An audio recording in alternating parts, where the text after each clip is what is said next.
Well, first of all, good morning to all. And I would like to first address my big thanks to the Provincial Council of Vizcaya. I'm hoping that I'm not destroying the provincial name, for the opportunity, and to the organizer for providing us with the chance of, well, telling you a bit about us and so trying to see if I'm not pointing in the right direction, that's not going to be.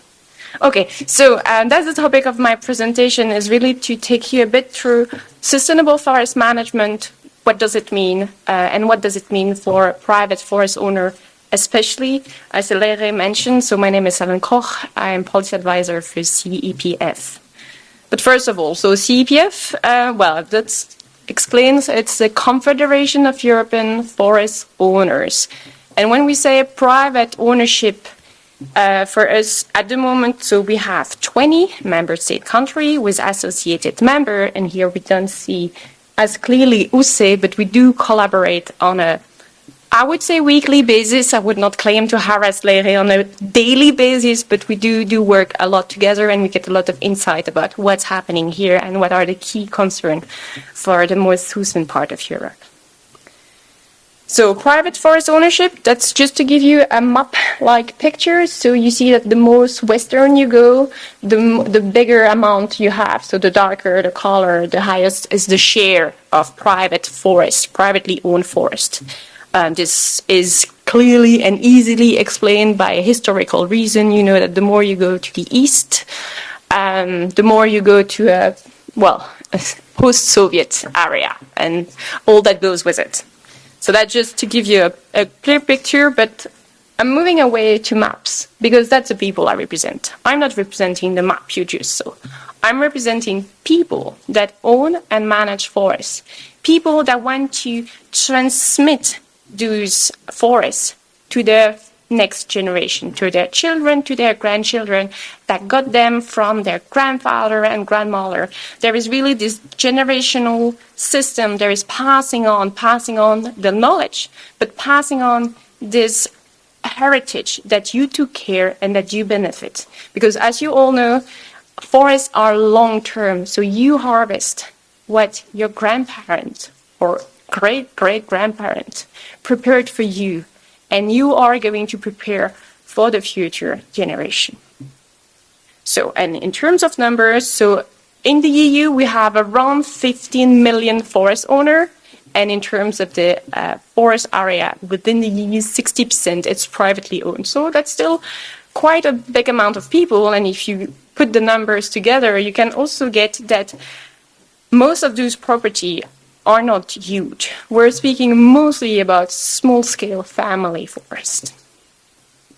So, SFM, and here I'm very sorry, I just realized that I'm already in my EU jargon putting acronyms everywhere, but SFM, so standing for Sustainable Forest Management, what are we talking about? And what are we talking about within the EU has been, so, sorry, I'm not managing to move on.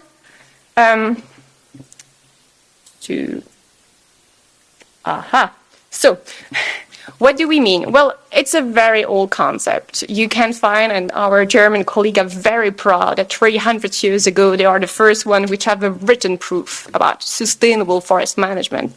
But for sure, 30 years ago, the European community, and here we are on pan-European level, agreed on a wording, a definition of what do we understand when we say sustainable forest management. And in this rather short definition that you have here, I would like to highlight a few words. Well, it's the stewardship of use and forest in a way and at a rate which maintains the function that forests have. So that's the first very important point. And those functions, they are our three pillars: ecologic, economic, and social function, the one that we always have to strike a balance for, not putting one over the other, but all of them working together. So that's the heart of what sustainability is. Sustainability is at the same time having the relevant ecologic, economic, and social function of forest. So, we have a very broad definition, and this is sometimes seen as a weakness. Is it too broad for all of the specificity in Europe? Well, having a broad definition, that means that we have a building block for all over the Europe, all over the practice that we can see. But obviously, the Forest Europe process did not stop 30 years ago with this. They moved on and are still moving on with criteria, with indicator. And here I'm just listing the current 6 key criteria under which the indicators are. You have to know that today, probably at this very point that I'm speaking, in Forest Europe, they are still working on to improve them, to get them better. So it's very an ongoing process. And I'm also taking the opportunity to, for those of you that haven't got it yet, to present you or show you the state of Europe forest, which Forest Europe produced. And a lot of the data that I'm going to lay out today is based on that. So that's, so you know where is my source. So, sustainable forest management, and here I'm paraphrasing myself and saying the multiple practice of forestry. Because under this very broad definition, we have many ways of how does it go. Sorry, I'm really not clicking appropriately. So at some point, aha. So, well, diversity of EU forest. I'm putting here a question mark because, let's be fair, we come from a very tiny continent at the global level. Like Europe is, every time that you see a map, you have to be humble, but how small we are. And there's forests everywhere, and in this slide they have this different light of green, just linking to the density.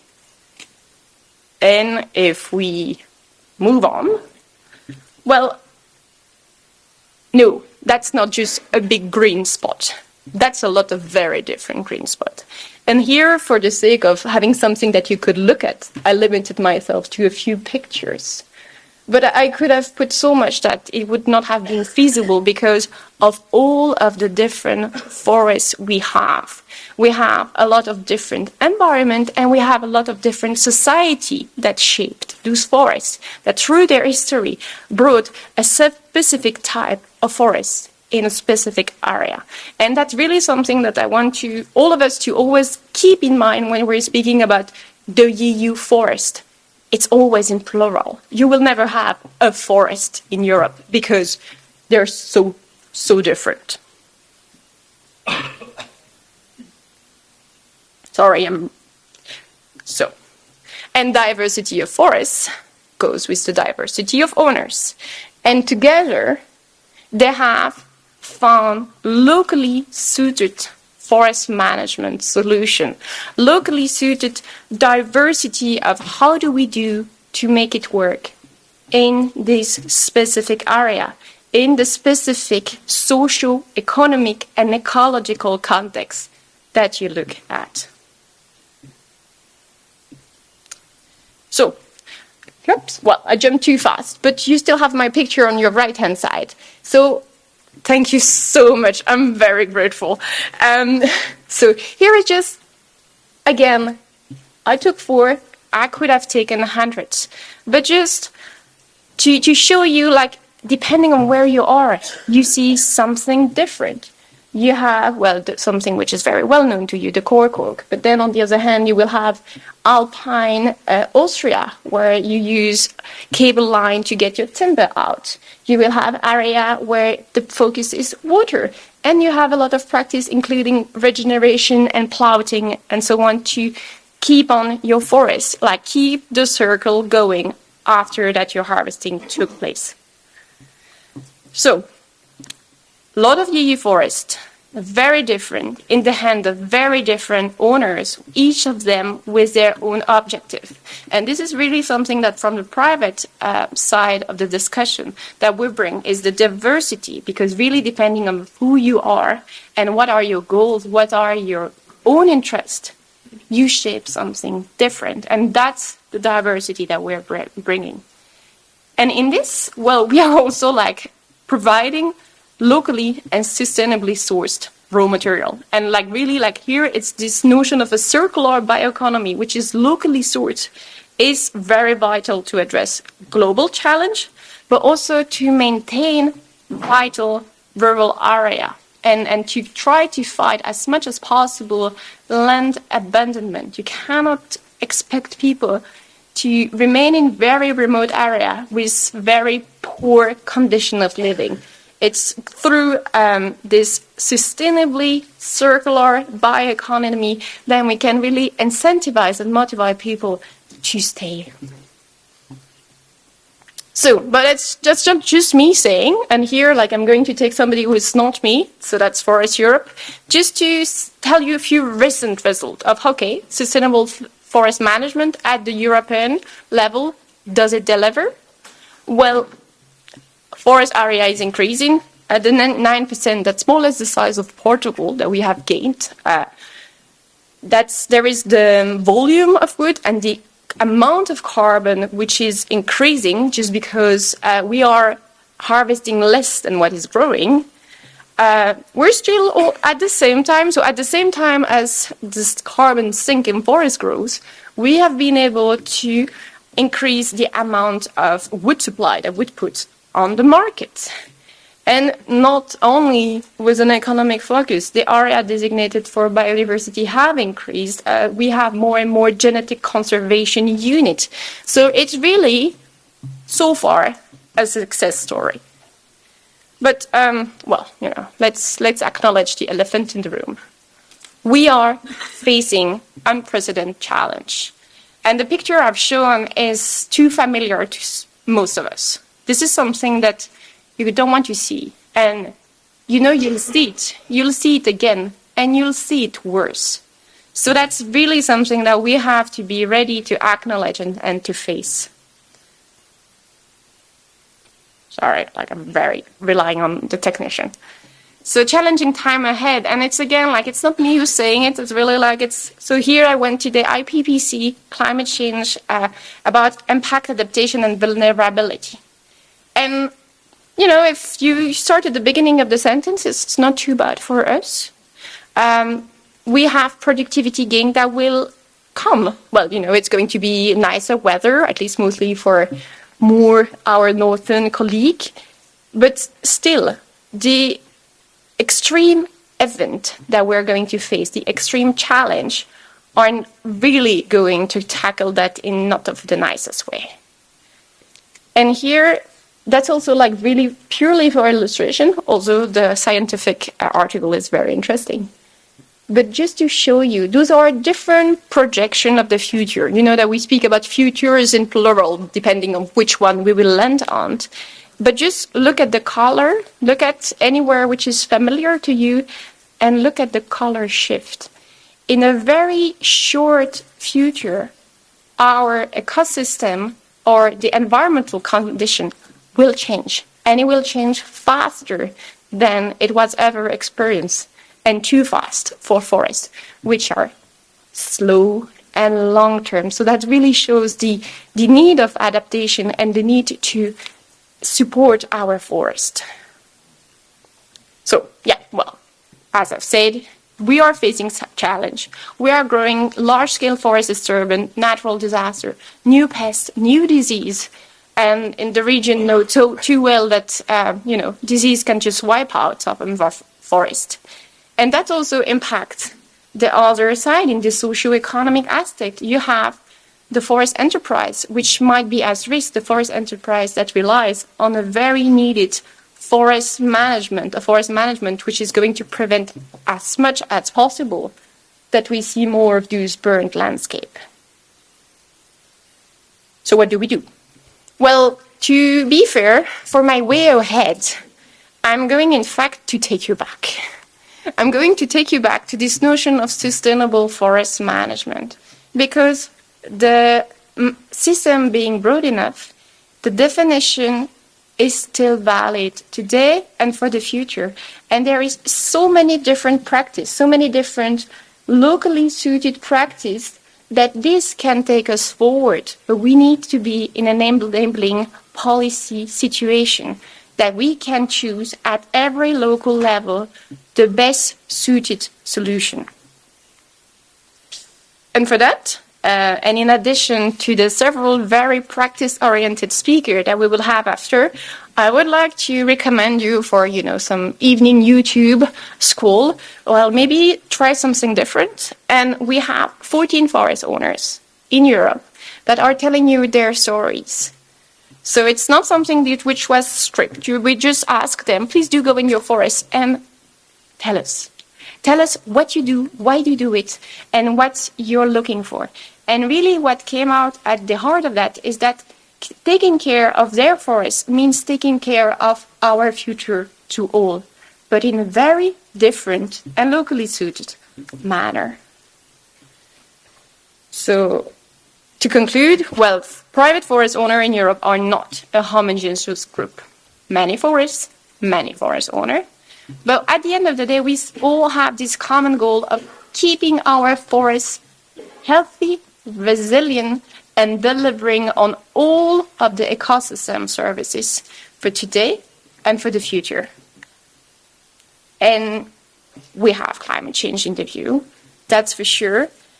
But for this, we have really as a core goal to be motivated, and we need to be supported to continuously manage for this uncertain future. So I'm making a look back on my European route, saying that we are united in this diversity, and we are really calling and hoping for this diversity to be promoted and supported by tailored and well-suited policy making.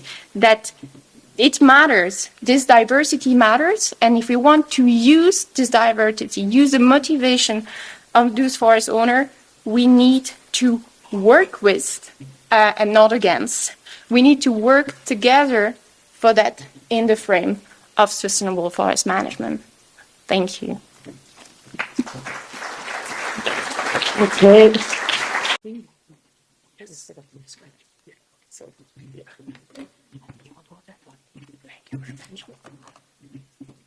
Thank you, Leire. Good morning to everyone. Apparently, Leire provided you such an explanation of my background and my long story that I look very fossil now. Not only look, but also it seems that I am very fossil compared to the previous speaker. But anyway, I will try to manage as well as I can my part. My part will be the perspective from the European State Forest Management Organization, so then the second biggest ownership type of European forests.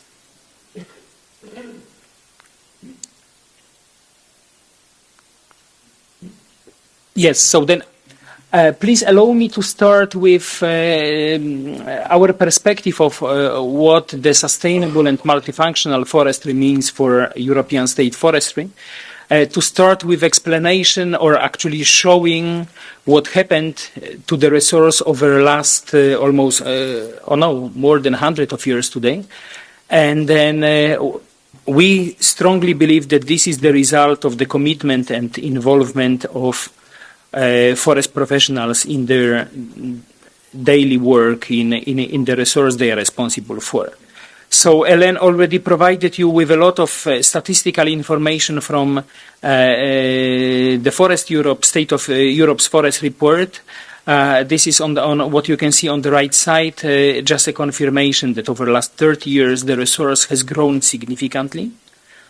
And this is what we have to acknowledge when we start actually describing the current policy discourse over forests and forest management in the broader context of, for example, European Green Deal, or where do we want to get in a certain time perspective like 2050 as the whole continent or even the whole world.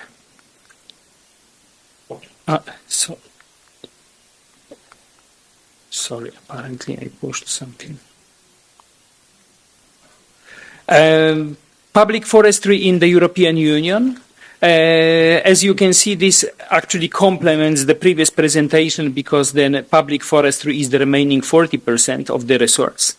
we talk about, and this is more or less divided, like 30% belongs to the European governments, to the states, whereas some additional 10% is the ownership, the communal ownership. So this is the third major ownership type.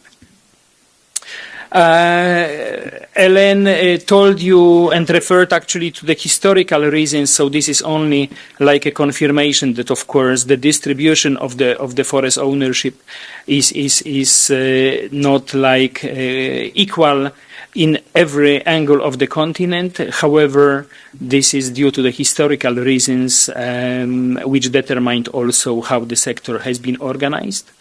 One important element I wanted to underline when presenting the state forestry is that in state forest we have everything measured, we have everything put on maps, we have everything planned. So then basically the State Forester's Bible is the forest management plan. In different countries it can get different shape, different content. However, this is a sort of tool, a sort of basis for the daily silvicultural activities which are performed in the European state forests. Another element, and maybe that was not clearly mentioned, however, we can also anticipate from the big number of private forest owners who are in most cases family forest owners, we can anticipate that the private ownership is rather small scale. Whereas in state forestry we talk about a different pattern of the forest holdings. So then this is only approximated number, but on average among the EUSTAFOR members we estimate that the forest holding size is around 1,000 hectares, which means that it also determines different conditions for the management. Also, what I wanted just to give you as a kind of background perspective is that this 1/3 of ownership is also reflected in certain deliveries from this resource. So then when we look into the global numbers, how forestry is important in the whole economic cycle, 1/3 of this in terms of deliveries for the downstream industries comes from European state forests. Sorry, I think I have a problem with the. I don't know. Okay, now. So then I won't stay too much with this, because then basically it's the opposite reflection of the colors on the map Ellen presented. So then basically this is the same system and the same source of the map. Thanks to our colleagues from European Forest Institute, we are able to show you how the ownership is distributed among the European continent. What I am also happy to notice actually that there are some spots in Spain where public ownership takes a bigger percentages. Moving on to EUSTAFOR, the association I represent. EUSTAFOR is an association of almost 16 years history. Today, this is the association placed in Brussels, in the European Forestry House. Altogether, we associate today 36 members, which are state forest management of organizations of different organizational status, different also role in management, different legal grants, different financial models. That's why we use this kind of sometimes maybe very long name, state forest management organizations, to cover the entire diversity of our members. You can see also some more precise numbers of the land area managed and the forest area managed by the European State Forest Management Organizations. Of course, some of our members are not only involved in management of forests, but they are managing also some other land uses which belong to the state. That's why you can see the diverse numbers here. As EUSTAFOR, we are basing our operations on our own individual strategy, which goes under revision every 3 to 5 years. And also this strategy, on the one hand, brings the knowledge and understanding from our membership what are the priorities they would like to focus us in our daily work in the years to come. On the other hand, of course, as you can see, it very much corresponds to the general policy debate, both at the EU level and at pan-European level. As many of other organizations, we have our vision and mission, and then among these, you can easily see that we are also very much determined at propagating and explaining with the knowledge and experience of state forest managers about the sustainability and multifunctionality concept, and then we, of course, go always to the origin of when it comes to the concept, which is the Helsinki resolution from the Forest Europe process. What is sustainable forest management in fact? We try to explain it. Sometimes people are coming to us and just asking a question, whether we are correct with understanding and presenting of the concept, because we cannot expect that every piece of forest will deliver multiple services, multiple functions. Of course, it's not like to refer to every hectare of forest as an asset on the ground. But then we believe that sustainable forest management concept should be, first of all, developed at the landscape level. And then at this landscape level, which is close to the local communities, close to the local people living around, we are able to handle this very difficult task of management interest over interest. So basically the picture, even if it looks like a simple drawing, but it gives you the expression of all the needs and expectations, first of all from people living in these local circumstances, in the local landscapes. Helen mentioned that it's very important that people are not left somewhere in the remote landscapes, remote areas far away from civilization and in unfavorable living conditions. On the other hand, we also have to keep in mind that Europe as a continent is quite densely populated, and we should be able to offer to local people living in every angle of Europe relatively good living conditions, and then, of course, benefiting from the resource we manage as a state resource on behalf of the state for the sake of the society.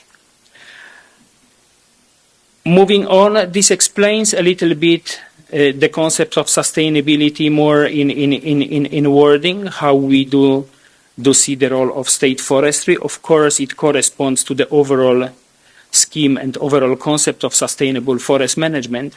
However, what we want to clearly explain that we are still determined and convinced that we should work towards presenting this concept as the kind of integrated concept which delivers multiple services and multiple outputs, multiple benefits for the people. We are rather not convinced at the moment that the overall policy discourse, which will determine the management pattern on the ground through the policy and legislation, either at the national level or at the EU level, should develop towards segregation of functions and making them more kind of separated from each other. That's why, as state forestry, we still propagate that, of course, economic value of forests, which is not the only one, but on the other hand, it's the basis for the provision of all the other values. Without money, let's be honest, we cannot deliver what societies expect. And that's why the vitality of the forestry as the sector, also as the economic sector, is one of the priorities, and should be one of the priorities, and it's one of the key elements. To some extent, we are not really happy that we cannot see this anymore as one of the principles of the EU forest strategy. When you refer back to 3 terms back to the original forest strategy of 1998, you can see that one of the principles of that sustainable was that forestry as a sector is a part of the open market. It's not written anymore there. Moving on now to certain areas which are covered both by EU-STAFOR strategy but also by the current policy making, and the Union is very evident in where are the priorities. Of course, the European Union's Green Deal sets the clear carbon neutrality vision and future fit Europe objective towards 2050. I've just copied certain schemes to illustrate what is expected and what can be delivered from out of forest land use. Of course, it's not covering only for state forests, but in general, forest land use. We are convinced that it should contribute to the overall policy objectives. However, let's be honest, we as the sector have also our own limitations.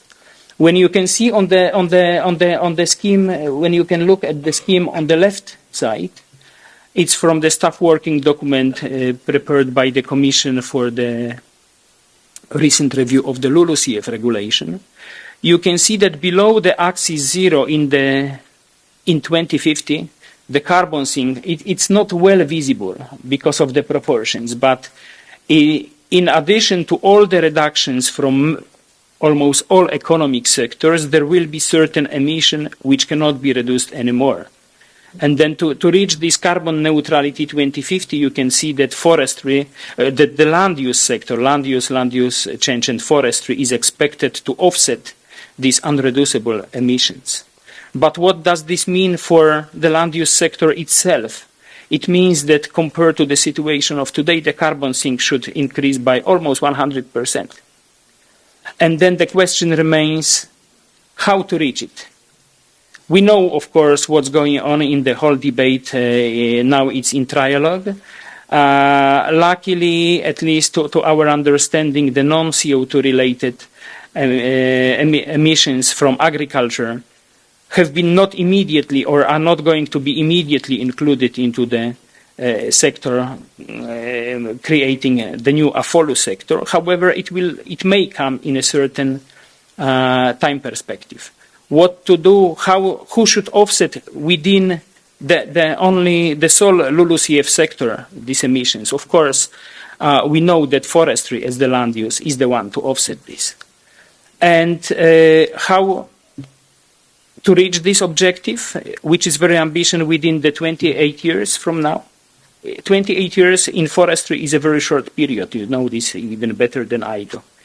And how to reach it, and of course, on the other hand, while facing what we can see on the right side. So then we have growing resource, but not only growing resource in terms of land area, we have also growing resource, growing stock per hectare. We have growing average age, which leads us towards the next issue we have to face as forest managers on the ground, which is the question of how to adapt forests to the changing climatic conditions, vulnerability of forests towards the different factors, which are apparently of growing influence on forest ecosystems. So even if I started that the forest resource has been growing and then we are deeply convinced that we are managing forests sustainably over decades now, then we have to be realistic about the challenges we are facing. And you know actually in Spain very well about at least part of those challenges, especially those which relate to forest fires. When we had the big infestation of bark beetle, one of the biotic factors, agents hitting forests over last years in Czech Republic, in some German lands, we made internal survey among EU-STAFOR members, out of which you can see that more or less 50-50 there is the division between biotic and non-biotic agents, which have the growing impact on forests, and then some other distributions among them, pest diseases, or fires, droughts, storms, floods, snow, hail, and the others. So all this needs to be cautiously analyzed when programming the next policy objectives and the expected contribution from forests, because we are managing the resource which is the life ecosystem. It's nothing fixed in stone. It's nothing that it cannot change even the next day.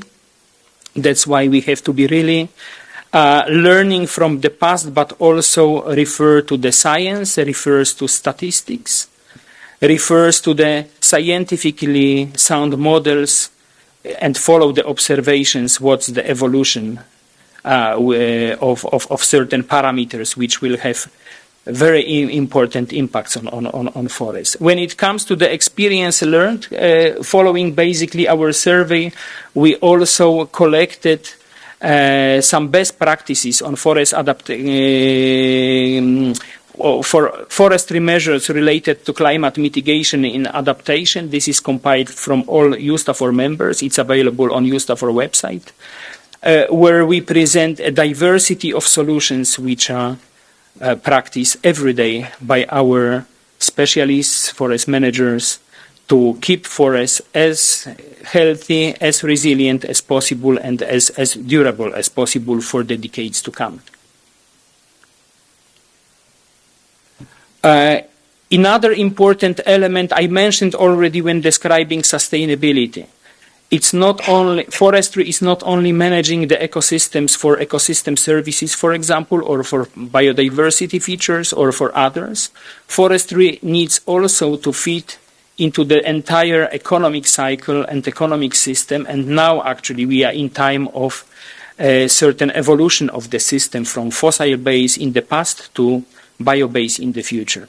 So basically it's not to repeat all what you can see on the graphs. Of course, we are a part of the entire cycle which we call bio-based circular economy. However, I wanted also to give you some numbers which can illustrate what's the contribution from state forestry. And this contribution comes in addition to all the social and environmental functions and services state forests deliver. I believe that even if the number 100,000 directly employed in state forest management organizations, the 100,000 jobs is not maybe a huge number. However, the entire value chain, which is the downstream value chain, depending on what we can deliver as primary producers, is even more important, and this needs to be taken into account. Also, the third pillar of sustainability, biodiversity, of course, from our perspective, also because I refer to this forest management planning and different parameters which are included there, we consider that biodiversity is embedded in the entire concept, so it not comes in addition. SFM and multifunctionality also embraces biodiversity. I give you here some statistical information, what's the share, what's the contribution from state forestry. I believe that if we refer to 8 million of protected forests plus 8 million of Natura 2000 designated areas in state forests, 16 altogether compared to 49 million hectares managed or 42 million hectares of state forests managed by our organizations, it's not a bad share. In addition, we should also remind all those who are actually advocating for even more strict protection measures that we have also so-called protective forests where management is run on special basis in special way to perform or to somehow maintain protective role of forests, either for the forest soils or for the groundwater sources, sometimes for infrastructure, sometimes for this high added value, high conservation added value forests. So all this is embraced also in a concept which is not popular these days in the policy discourse, protective role of functions in addition to protected areas. To confirm this, again, by strong statistics, I mean, certification is a certain market-based instrument, private sector instrument, which comes in addition to what we do as being obliged to implement forest legislation and silvicultural rules. You can see that this number of all certified state forests exceeds actually our area managed, but this is due to the double certification in many cases. However, we consider and we actually use state-owned resource generated from the management of state forests also to invest into this label which confirms the quality of management in state forestry. I'm coming to the end, so then also when we discussed about the strategy for EUSTAFOR and then how to make it fit into the overall strategy of the European Union or also at the pan-European level, mainly handled by the Forest Europe process, but also some US agendas like FAO and Economic Commission for Europe for the United Nations in Geneva. We identified certain challenges ahead. These are of political nature, societal, environmental, and economic, which we are pretty, our members are pretty convinced that they are facing them already today, but also will be facing them more and more in the years to come. I, of course, won't refer to all of them. However, I wanted to refer to one which is of growing importance. Today, the dispute about forest management, forestry, involves more and more the general public, the society. The opinion of the society is being driven or being influenced more and more, not only by general media, but also by social media. Unfortunately, to our observations, there is less and less scientific expertise or expertise coming from the practice, but it's more kind of, Twitter-based, LinkedIn-based, or Facebook-based opinions. Also, there are some tendencies that even, the media industry today picks only what's attractive for the recipient, for the public, for the readers, rather than focusing on the real content of the discussed issue or problem. That's why one of the overarching challenge what we determine today is actually the society attitude and how to influence it, how to explain to people that forest management is something which, of course, replaces certain natural processes or nature powers, but considering the fact that Europe is highly densely populated continent, that forests are fragmented on our continent, we, I believe, cannot fully rely on natural processes as some of the interest groups would like to see it. We have to help nature in a way to speed up certain processes, because, for example, we cannot always wait that the nature required time for regenerating from one generation of the forest to another, if for whatever reason, either irregular harvesting or, for example, catastrophic event, the forest cover disappears. That's why the forester's role, the silviculture as the science and as the art of managing the ecosystem should come into. And this needs to be clearly explained to people. We call it also that we need to get a mandate to operate, which in certain situations, certain countries disappearing more quickly than in some others. However, we state forestry feel it, and then we are under big influence of the public interest, and then that's why to care about this license or mandate to operate is something which we consider as one of important things. When you maybe afterwards receive the presentation, it's when you click on either of the pictures, there are links to our recent clips we developed as EUSTAFOR to explain actually what's the sustainable and multifunctional forestry. So this is the first animated video. The second one explains a little bit more about the roles of state forest managers in propagating this concept and managing forests for the sake of societies of people, because we are managing the public asset. So with this, I would like to thank you for your attention, and then thank you for invitation to beautiful Bilbao. And then if there are any questions, I'm happy to answer. Thank you very much. Thank you. Thank you very much, Piotr, for this very interesting and complete presentation. No sé si hay alguna pregunta por parte del público. Tendríamos unos 5 minutitos para hacer preguntas. Insisto, os presentáis, por favor, y que las preguntas sean concretas y precisas, por favor. Sí, buenos días. Soy Jesús Ortiz y simplemente quería una pregunta al principio de la presentación. Ha hablado de la distribución de los bosques en la Unión Europea y ha hablado de un 40-30-10. Entonces yo lo he entendido como que era el 40% bosques públicos, 30% de los estados y el 10%. Quería saber cuál es la diferencia entre bosque público y bosque del estado. Gracias. Yes, so I would explain it that the public forest embraces both the state property, which is 30% of the forest in the EU, but also on the continent, and 10% is the communal ownership. So this is another type of ownership according to the legal order of I believe most of the European countries. We have the communal ownership, which is, please do not mix it with the common ownership, because this common ownership is the private ownership.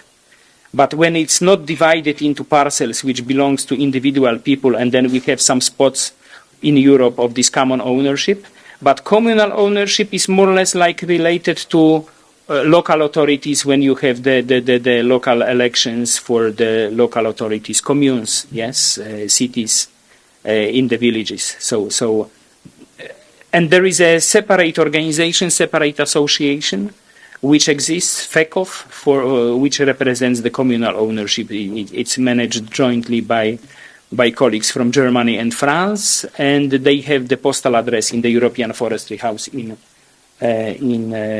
Brussels, so where we have our offices.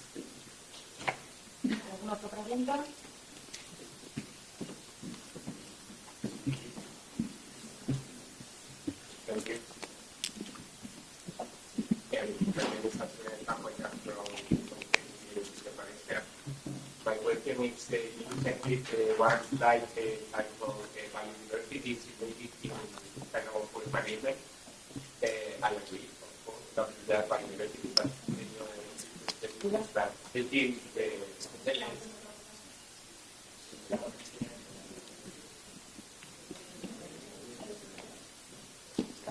tengo que pulsar. Well, I repeat again, maybe. It was related to the title of one of your presentation regarding biodiversity. So you said that biodiversity is embedded into sustainable forest management, and I fully agree with that. Not just with biodiversity, but with many other ecosystem services such as water provision, regulation, carbon sequestration, and so on. But taking Helen's message that European Union is a little bit biased toward biodiversity when regulating, when making policy, do you think that message is enough for them? That telling them that if we do sustainable forest management, biodiversity is going to be careful, or maybe we need to say something more? Be more precise, move forward from that message. Thank you. You know, I would reply to your question in a way that, of course, it's never enough to repeat this message. And then it's not the only way that we should deliver this message. And then at least I personally believe that we should also, when explaining or delivering the message, refer to the statistics, to the information which can be confirmed in a kind of real numbers or facts in the field. And but the other problem is that you know all the discussions are like you have these different interlocutors sitting around the table, and then sometimes the problem is whether your partner interlocutor is open to your messages and would like to hear what you say. And then, you know, it's not like that I want to convince someone to certain ideas I develop from the top of my head. No, it's not like. But, for example, if we take one of the biodiversity parameter, the 6 common forest-based birds indicator, We can observe even it's clearly written in the State of EU Nature, published by the European Environmental Agency in Copenhagen, that the trend is for sure not decreasing, or maybe even slightly increasing. It's not like a boosting of richness of this indicator here and there, but at least it's not decreasing, whereas we have to put it vis-a-vis or in the proper context, because then either the Global Biodiversity Report or some European reports which refer to other land uses than forestry indicate indeed the loss in biodiversity. So then, we can discuss like new objectives for forests as well, including in protection of the nature. However, we need to take the proper point of departure. If we are not making this departure from the reality, I mean, what's the value of our objectives? I mean, in the European Union, both in the biodiversity strategy, which was repeated in the forest strategy, says that 1/3 of terrestrial ecosystems, in addition to 1/3 of sea ecosystems, will have to go under protection, including 10% under strict protection. I can support such targets, but I want to know what does this mean in practice and what will be the impact of this, because it was no socio-economic impact assessment done before the targets were proposed. Why it was not done? Because the Commission says that the strategy is not a binding instrument, the targets are not binding, that's why the impact assessment is not required. But you are living in a certain landscape. Try to imagine how to implement this target in your own landscape, in your own local situation. Can you imagine that the Spanish government will go to the farmers and will tell them, okay, so you have to set aside 1/3 of your farm out of farming because then we will be protecting biodiversity? And then for what money? I mean, probably the private ownership, because of the ownership rights which needs to be respected, and that was mentioned today, it will be even easier a bit situation, because every government which will come with implementation of such a target to the private owner will have to make it contract-based, and then the contract probably will include certain compensation at least. Whereas we think that in state forestry it will be the other way around. It will be political directive given to those who are managing these properties on behalf of the state, and they will say, okay, we are not able to set aside urban areas, infrastructure, land infrastructure, or farming. So then we have to keep the average rate of 30% or of 10% under strict protection. We have to set aside somewhere. Where? In forests. Out of the forest ownership, different? Where? Probably in state forests. So, I mean, this is my interpretation. It's not confirmed in any decisions because no one will tell you that it's going to happen like that. But we have to be smart enough to anticipate certain consequences. And then that's why, as EUSTAFOR, we were reluctant towards the proposed targets, because we asked those who are animating the policy debate and setting these very ambitious objectives, let's start the discussion from the assessment of the status quo, and let's start the discussion from analyzing what will be the impact and who will be charged with the burdens related to implementation of these targets. It was not happened. It hasn't happened, sorry. I will give you another example. There is the whole debate on and then Ellen mentioned that on defining old-growth forests. I mean, there is also primary forests, but primary forests are defined by FAO. These forests are like 2-3%, if any, in Europe. There is no problem with this. They are already protected. But first the Union said, we will protect strictly, means set aside all the old-growth forests, and then the next step is we will define them. But if you set the process like that, first you say that you will protect, and then you will calibrate the definition, because you have to reach this 10% of the land, yeah? So will it be the work on the definition biased or not? And even, if you try to anticipate how the forest will be defined, to get enough of old-growth forests to set them aside, yes, because it's stated somewhere, and it's even repeated in the, I think, coming law on the nature restoration, that old-growth forests will be strictly protected. So, this is the problem with the policy debate we are facing, and we want to have a partner in those who are making policies, who are deciding about policy objectives, but also in those who are influencing, because we are not the only interlocutor or actor in the whole debate in the sector. We have also environmental groups, we have also industries, we have also other owners, representations like private forest owners or landowners or farmers. So we need to sit, and then we are really open to sit together as the entire group, entire sector. But we would like to have a kind of fair discussion which is based on the statistics, on the facts, not on certain imagination or emotions or misconceptions. Even when you open the forest strategy, the intro part is a kind of mixing of the context or biodiversity strategy. The author who is behind the strategy in general is crying, we have the climate crisis and we have biodiversity crisis. But then, the global context is mixed with the European context. Is the situation equally bad in the EU as it's bad in terms of losing biodiversity globally?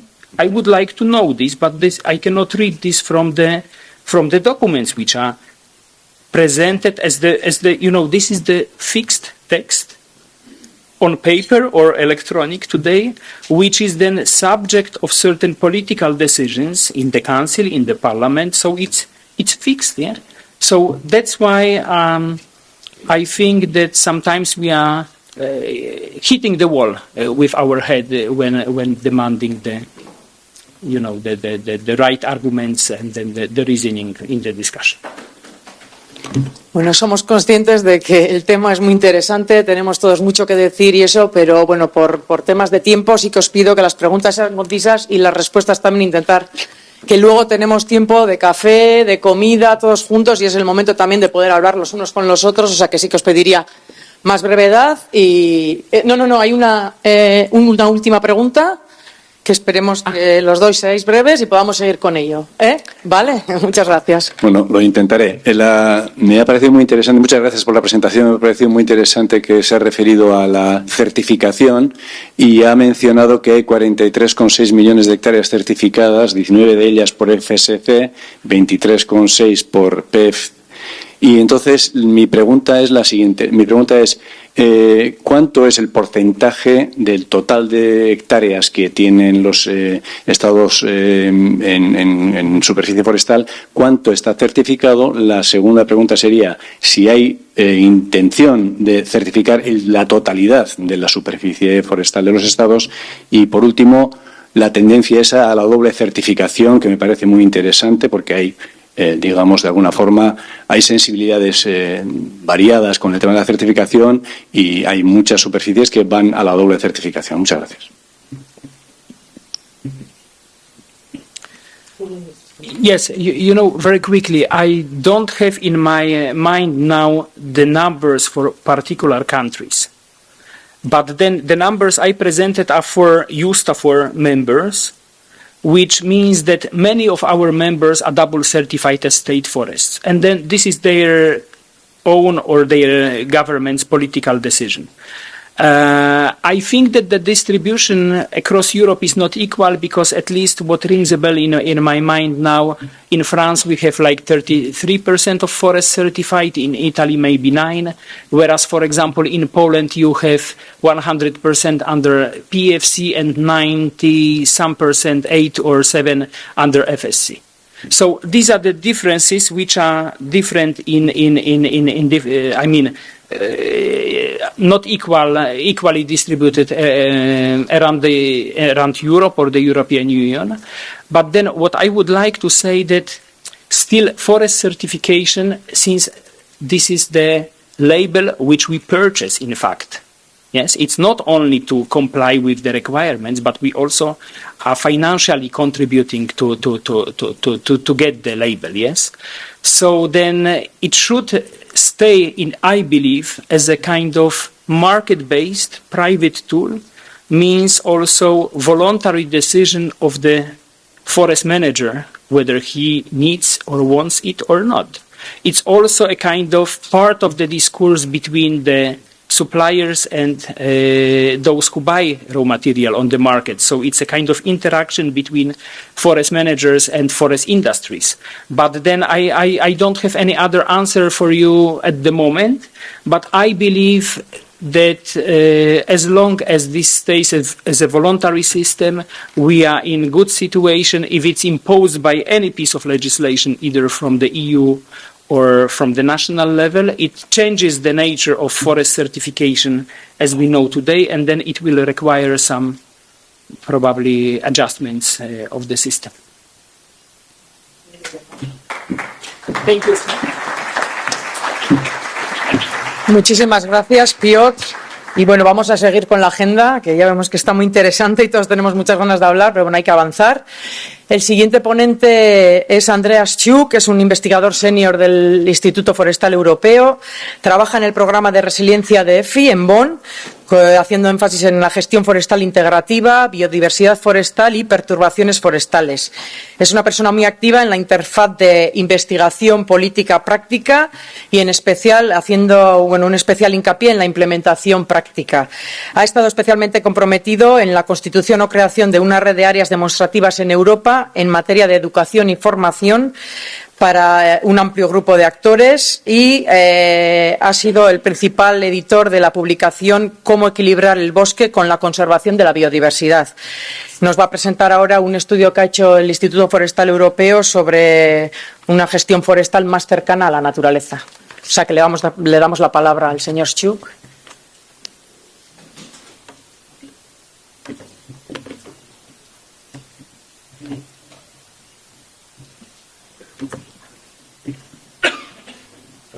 You have to raise the blinking. I have to look at him. I think to get to this point. Yes, I have water here. Okay, thank you. Thank you, Leila. Thank you very much for having me here in this meeting. It's exciting to share some experiences, also to hear from the colleagues. Also some things that I don't have to repeat, which is very good, which I didn't put into my presentation. So I will give a presentation on Closer to Nature Forest Management, where a large consortium of authors, okay. And could you go back one?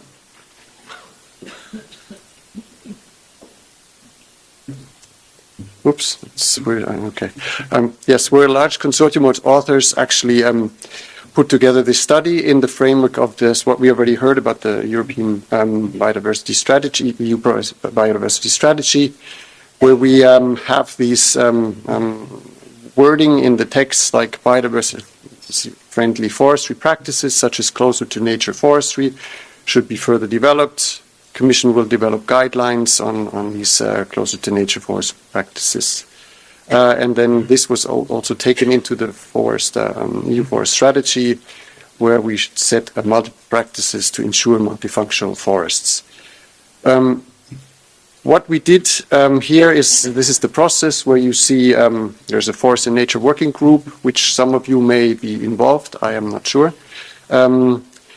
Which then is elaborating these guidelines for closer to nature forests management, and complements that by events, seminars, but also input from studies from outside, external input to actually elaborate these.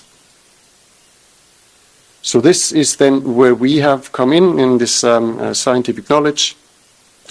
Input to this process. And this is what I just said in the beginning. This is then the paper that we wrote, Closer to Nature Forest Management, Principles, Strategies, the framework for flexible European-wide implementation. And you can see is a large consortium of authors, also geographically divided from the north all to the south to the east, which then brought together their expertise. And I had the honor to be one of the many authors dealing with one of the sections in the report. On the left, on the right, you see the actual report, which you can actually download. It's if you want to get into more details, I will present some aspects of this report, as otherwise I would be standing here too long. So how did we start the process? We said we will build this on the latest scientific evidence and analyze current pressures on biodiversity, health and resilience in managed forests. We looked closely at existing nature-oriented forest management approaches, because there are many across Europe, and especially when we look into the different regions and the different forest types. We then try to define closer to nature forest, set up a number of principles and come up with a generic framework which is flexible enough to implement all these different aspects, which we already heard in the previous presentations. It's a diversity of forests, it's a diversity of owners, it's a diversity of interests. So all these things need to be taken into consideration. And finally, we looked at some barriers and enablers for such approaches. Maybe just to reflect, I mean, we've heard it already this morning. We should start looking at, we have segregation and integration. We have natural forests, we have plantation forests, and then we have a whole kind of basket full of different other approaches which use elements of segregation, integration, and especially also the closer to nature or integrated forest management principles will have different aspects of this. Let's say if we have, for example, on a landscape scale, we embed different parts. It can be, we have elements of protected areas linked in, and some heavily managed forests. And in the other areas on this landscape scale, we then implement different management regimes, more intense and less intense. So this is actually the setting in which we operate. Then we, of course, looked at forest management approaches, and nature-based forest management approaches are, there's not a new invention. This has been already going on for a long time, and they have different names. And when we go from the north, we call it retention forestry. Then others may be emulating natural disturbances as an overarching concept. Continuous cover forestry. Then we have close to nature, where I am more from the Central European aspect. Naturnaher Waldbau, which would be then the German way of saying, or different selection systems, or also many traditional, very historic traditional systems which have been applied for many centuries.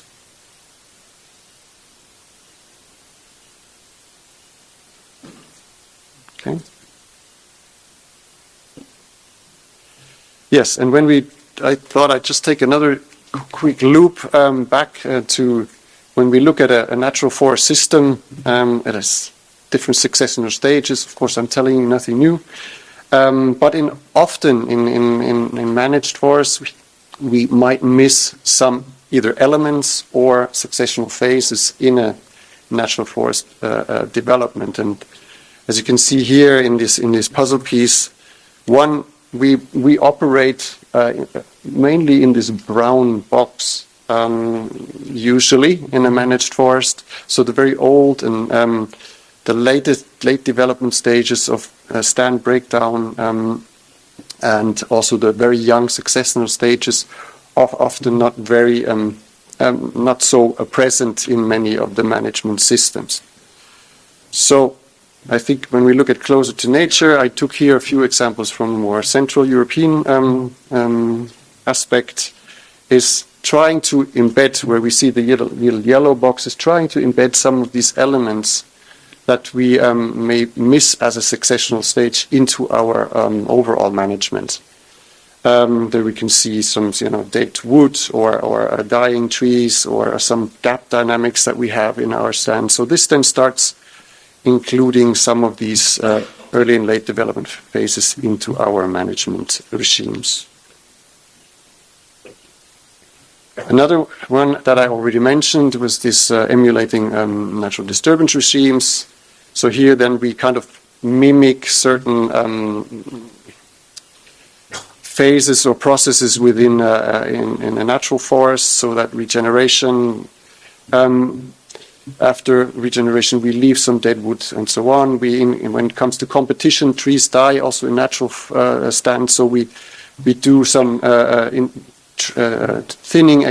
thinning regimes.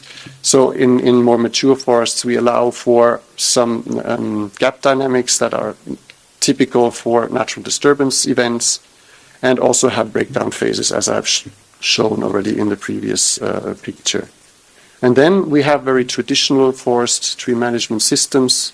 Often very common also here is like coppice forests, or coppice with standards, which are also have grown over the many centuries and are also now in many cases very highly valued in nature conservation. Of course, we also looked at pressures, and I just picked out a few on biodiversity, because when we're talking about closer to nature, we should also look at the pressures on our biodiversity. So, of course, internal pressures caused by forestry would be, we don't do that, but harvesting old growth, or removal of old dying and dead trees or habitat trees, clear cutting with extraction of all trees. And there's many more in our report, or we have external pressures like the introduction of non-native or poorly adapted species, landscape fragmentation, eutrophication, and so on. So these elements should also always be kept in mind. I just want to mention them. We're very aware of these. It's not that we have to learn not to do these things, but I think we just have to list all these.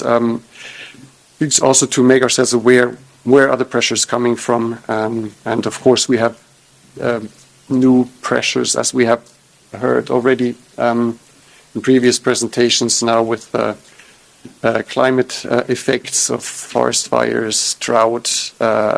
Even for Germany, where I'm from, we are learning at the hard way, or that also forest fires can come to the Central European region, and we now have to learn to cope with them, learn from others how to address those. Okay, then based on all these reviews that we have done, or my colleagues have done, we then came up with a kind of a definition where we're very vague in that, because I think it cannot also be too specific. Closer to nature forest management is an overarching umbrella covering all approaches and terminologies which, under these auspices of the sustainable forest management, support biodiversity resilience, climate adaptation, and not only at the stand level, but also at landscape scale. So we cannot divide or separate just looking at natural processes from all other eminent issues that we have, that especially related to climate adaptation, but we could also list other ecosystem services, as we have heard that society is becoming much more aware of their surroundings and also have their demands. So what we did is come up with a set of principles, which I guess will be nothing so very new, but this is what we put together, is to promote component structures and processes characteristic of natural forest and cultural woodlands. I showed this in my previous slides, paying more attention to forest management to what is retained and what is removed. So sensitizing forest owners, forest managers to think even maybe more than they have done is when they do their management interventions on leaving a dead tree or looking for a set of habitat trees that you leave in your forest for this purpose. Promote natural regeneration, promote native tree species or well adapted non-native tree species, where there's a lot of discussion, of course, emulating natural disturbances, promoting tree species variation, genetic diversity, avoid intensive management operations, and supporting landscape heterogeneity. I think these were the principles we set up. Going then one step further is to setting that into a very wide, let's say, framework where managers embrace diversity, learn from natural processes, and anticipate impacts of climate change. I think here's a lot, and I think Piotr said it, we need to do a lot of also communication. It's not only to society, but also within our forest community, and also communication between the different actors on this.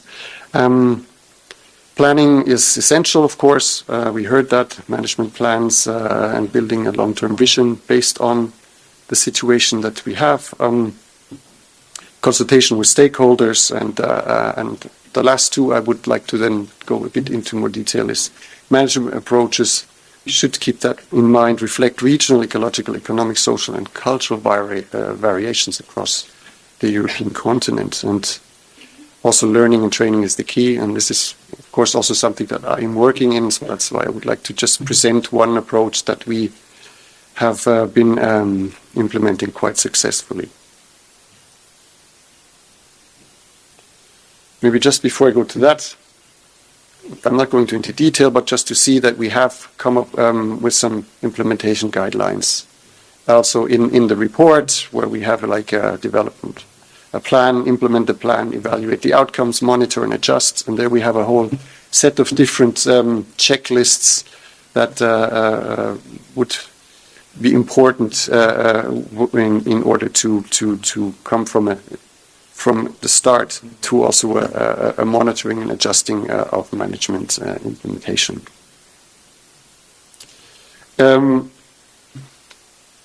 I think one thing, and this is the cultural differences or the regional differences.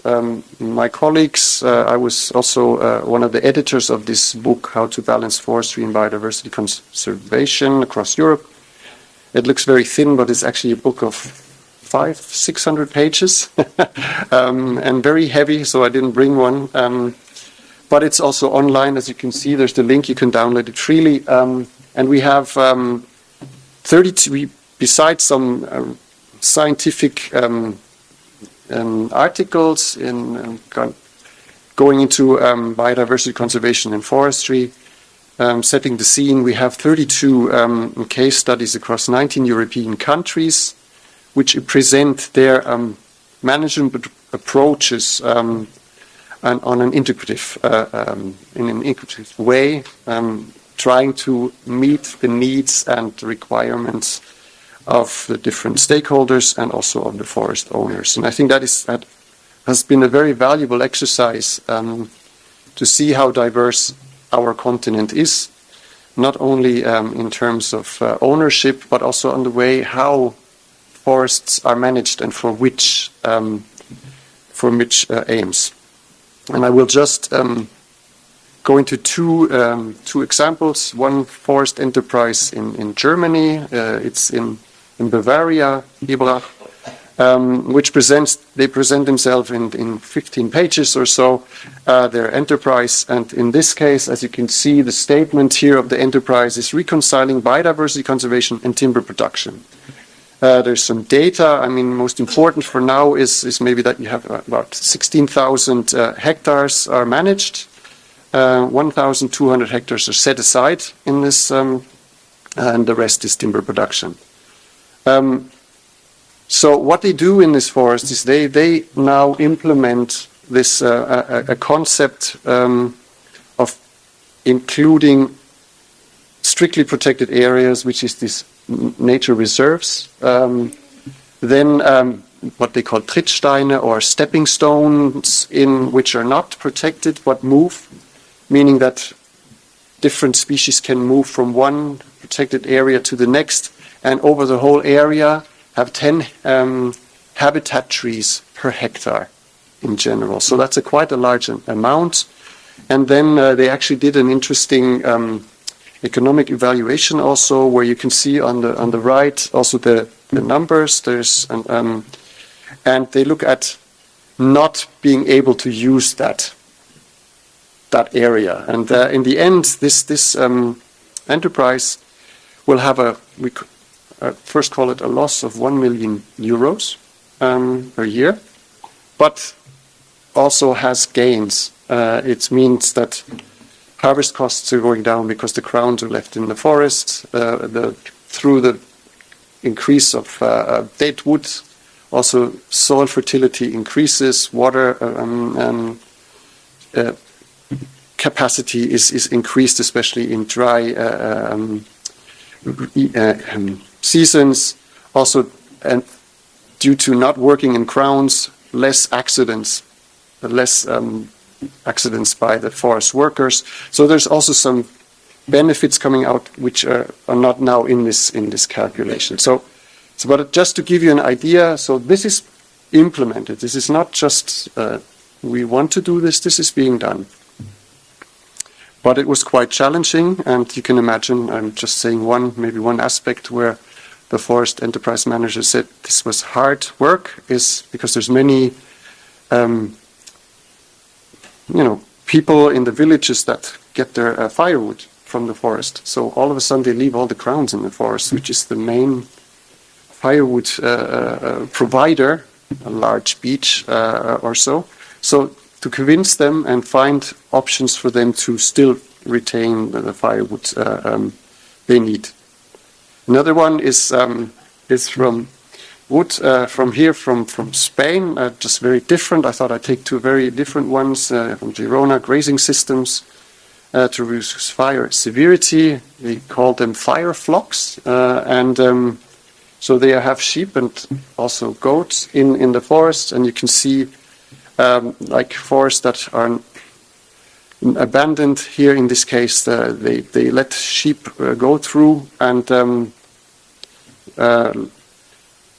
clean up the stand in a way, which then of course creates a new perspectives also for management, but also produces additional products besides the wood. It's then meat from these animals or milk or cheese and so on. So it's a multifaceted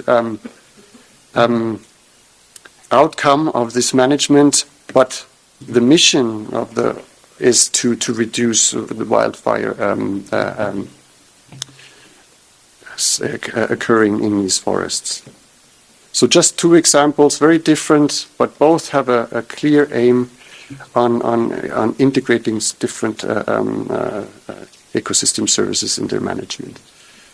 When we put this together, in the end, it's not about you can do something on a single forest enterprise level, or as a forest owner or a ownership cooperative, and they will have very different emphasis on, let's say, biodiversity conservation, which is the green one. So each of these little blocks is an enterprise, and you can see by the colors and the sizes of these little boxes, or these boxes within the enterprise, they have different emphasis.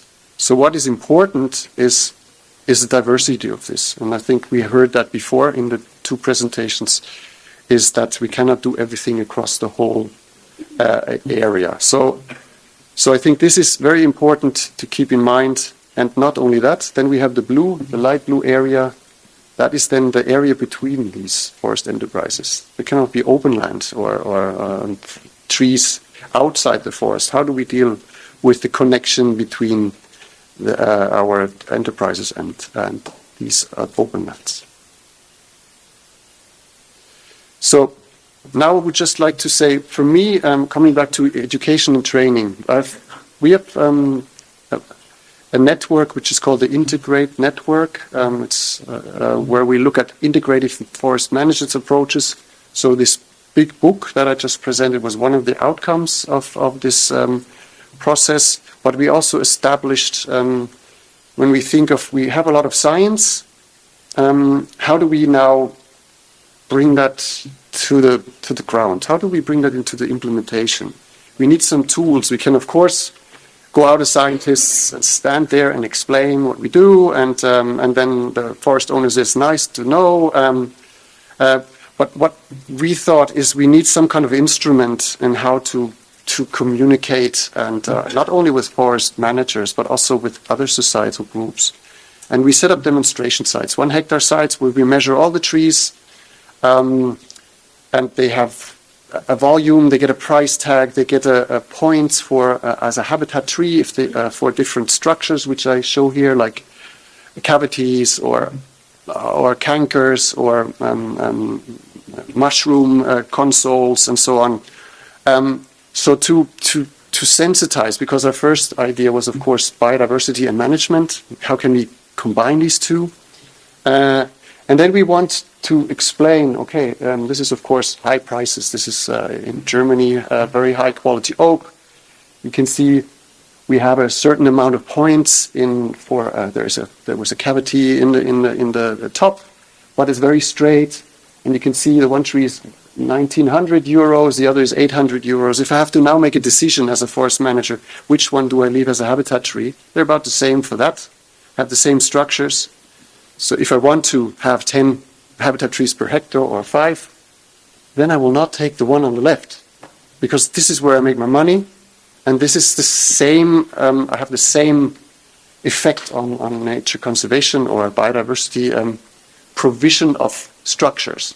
It doesn't mean that the species are there yet, but we provide structures for them. And so this is what we try to sensitize, not only forest managers, we bring together also nature conservation managers and foresters. They talk in the forest, and everyone here in the room who is outside knows you talk differently in the forest than in this room. We had interesting debates where also nature conservation managers and foresters said, in the forest, I'm not giving any names, but they said, so we're not so far apart in some aspects. Some we do differ. We would rather have the large tree as a habitat tree. We also go for the smaller one, but so far apart we are not. Maybe we wouldn't say that here in a meeting room. And we then developed a software also where you can do this kind of interventions in the forest, and you get the results of your intervention. How much money have I made? Here you can see there is an exercise which we did in Germany, remove a certain amount of woods, put some emphasis on high quality timber, make some money, but also ensure that you save habitat trees for biodiversity. And in the end, we have again, like we have seen in the morning, numbers, figures. This is always important. We have figures then here, and then those are the basis for a joint discussion. And that has been so incredibly inspiring to see these discussions. I think that now, you can see the little picture on the side. We have now a network of, I think, 200 sites across Europe. And I think 15 or so are in Spain also, where we had a meeting just recently in the ministry in Madrid, where we visited Valsain forests and also at there a market scope or this demonstration site. So discussion, exchange in the forest, at the tree, in the stand, I think is extremely important. And not only foresters, I've had wonderful such visits to the forest with school kids. Amazing how smart these children are, and how much they're like sponges. They take up and letting them run around the forest with a tablet, finding the largest tree or the cavities in the forest, and then explaining what this actually means, and explaining why wood is important, is extremely valuable and has shown to be an excellent tool. So maybe to conclude, I hope I didn't take too long because I know we're a bit late. So a few take-home messages from the report as well. Closer to Nature forest management has great potential to integrate different management objectives, including biodiversity, and contributes to the health and climate change adaptation. So what we saw, different regions need different management approaches. Learn from the past and consolidate existing networks. that we already have, use them, to visit them, listen. Use adaptive management as a way to tackle uncertainties. It's not a quick fix, so long-term measures are needed.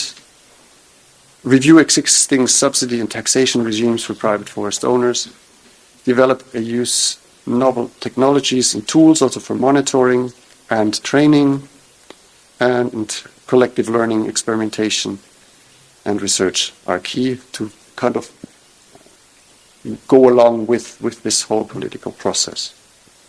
And again, with this, I would like to again thank all the authors, and with whose behalf I'm here, and I'd like to thank you for listening. Thank you very much, Andreas, for this excellent presentation. And we are going to allow just one question, please, and then we can continue. And if someone else wants to make another question, yeah, we have the coffee break and all that. So, perdón, ¿hay alguna pregunta más en la audiencia o alguna pregunta que queráis hacer? Una preguntita, y si no, el que quiera, podéis hablar a la hora del café. Hold on, I have to see if this is working. Os pido, por favor, brevedad a ambas partes. Sí, hola, Egunon, yo soy Edu. ¿Cuáles podrían ser, o si tenéis consideradas, las superficies mínimas para la aplicación de este tipo de modelos?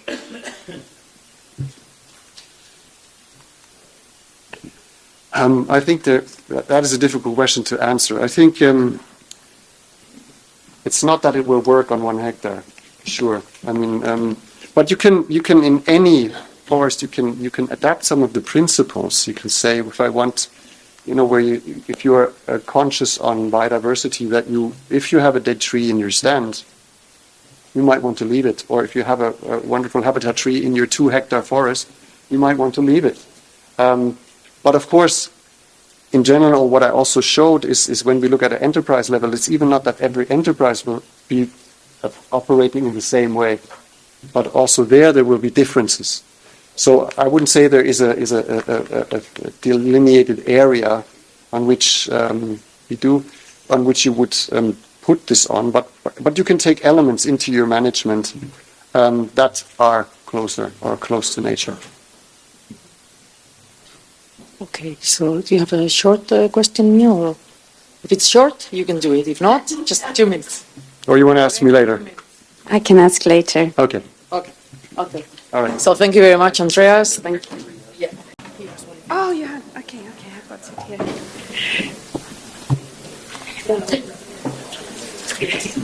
Thank you so much. Thank you to the organizers, the Provisional Council of Bikaya, and also Leire and Usse for inviting me to this seminar.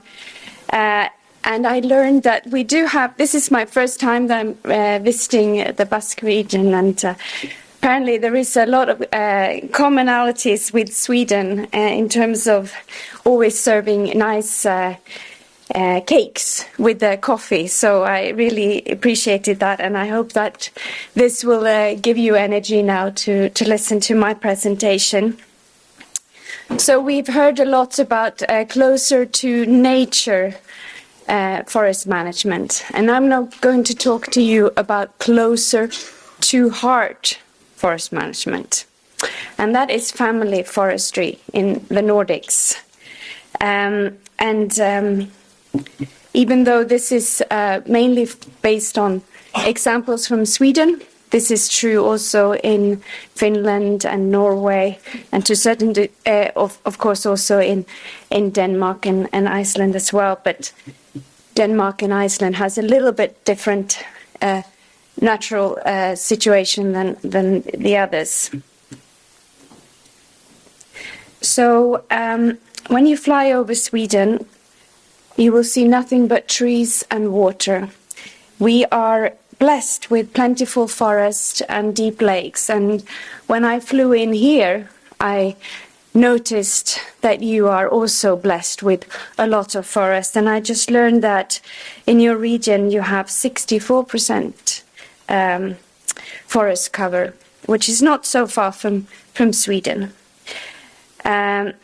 and half of our forest land is owned by private individuals or owned by families. And I learned that in your region here, it's about 80% of the forest land is owned by private forest owners. And I'm just going to be quite quick about talking about forest, which is a family affair in Sweden. We have approximately 330,000 private forest owners in Sweden, and the management involves not just the owners, it involves the whole family. So forest is really a family affair. Here on this picture, I don't know if you can see, but the little girl there, that's me. The picture was taken in 1980, and I was 8 years old. And earlier that day, I was out with my family, which is my grandpa at the top, and my mum next to me, and my grandpa's brother who's sitting there. And behind the camera is my dad. This photo was marked by the fact that this was the day when I planted my first tree, and it was many more trees to come after that. And I don't know about in your families, but at important occasions, you do take the family photos to remember these things. And I'm very happy that that my dad actually took this picture. So for us in Sweden, whether you're a forest owner or not a forest owner, forest matters. Whether you're old or young, forest matters. Whether you live in the city or in the rural communities, forest matters. And I'm also quite proud that 38% of women in Sweden are forest owners. And the way we are organized is that about 112,000 of these forest owners cooperate in 3 regional forest associations, and they are organized as producer organizations. They are owned and managed by the members. And the Federation of Swedish Family Forest Owners, which I represent, they act as an umbrella for these 3 forest associations, as well as all the farmers that are members of the Federation of Swedish Farmers. And in Sweden, 68% of all the farmers are also forest owners. So for Swedes and for Sweden, forest is really the bread and butter of our rural communities. Forests are, for many of us, our livelihoods. But for all of us, it is our economic security. It is often our pension. It's the forest that you go to if you want to make an investment of some sorts, such as sending me off to the United States where I studied. My dad had to go and harvest some forest in order to be able to send me off to studies. So for us, it is also a big part of our identity. The Federation which I work at, we work mainly on the policy side. We are the one trying to give voice for the thousands of forest owners in Sweden in various different policy processes, whether it's nationally in Sweden or also in EU, which is the things that I work mainly on. The 3 forest associations that I talked about, they are mainly working directly with the members, giving advice on their management practices. But the forest associations also own forest industry. So they have pulp and paper mills, but also sawmills. And I think it is important, this idea of knowing that the family forestry involved in the whole value chain of forest. It gives us an idea of that my forest and my family is connected to millions of other families around the world. And so the love and care, and here you see a picture of 2 forest owners that I met just recently. The love of care that they feel it's resulting in these various products. The timber here will result in various different products, which creates love and care in other families, such as maybe the luxury table that Renee was talking about, or the napkins on the dinner table, or the house that lots of people live in. And I think this is what really makes family forestry unique. It is this connection from one love, from one family who cares about the forest for generation, creates values in other families far, far away. And perhaps many of the challenges that we see in the forest sector today in Sweden, but also here in Spain and many other places around Europe, is that we have many competing demands for forest, and we really lack the understanding of the deep connection there is really from one family to another, from how much value these forests gives us in terms of products and services. And so that's really what I mean by the foundation for sustainable forest management that is building on this closer to family or closer to heart forest management.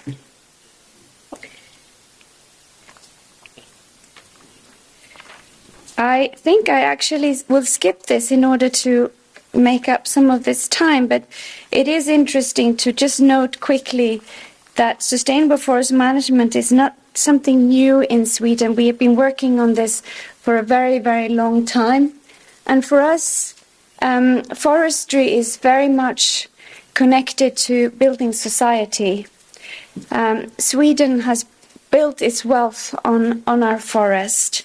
But I will go quicker and just move to the next slide, because I think,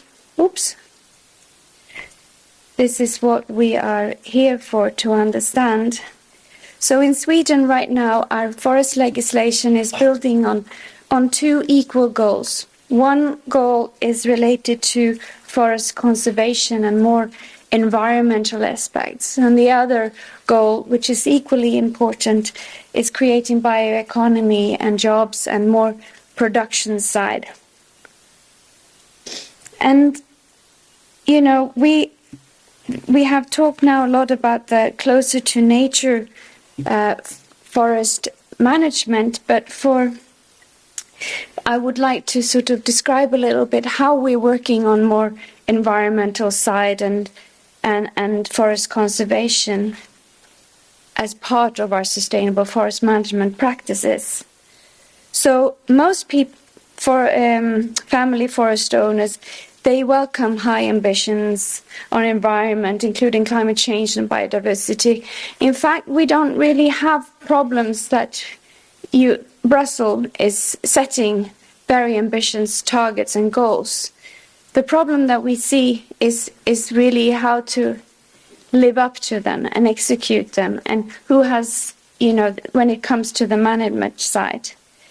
But already today, 27% of forest land is set aside from production in the normal sense. We have 1/3 of these consist of formal protection.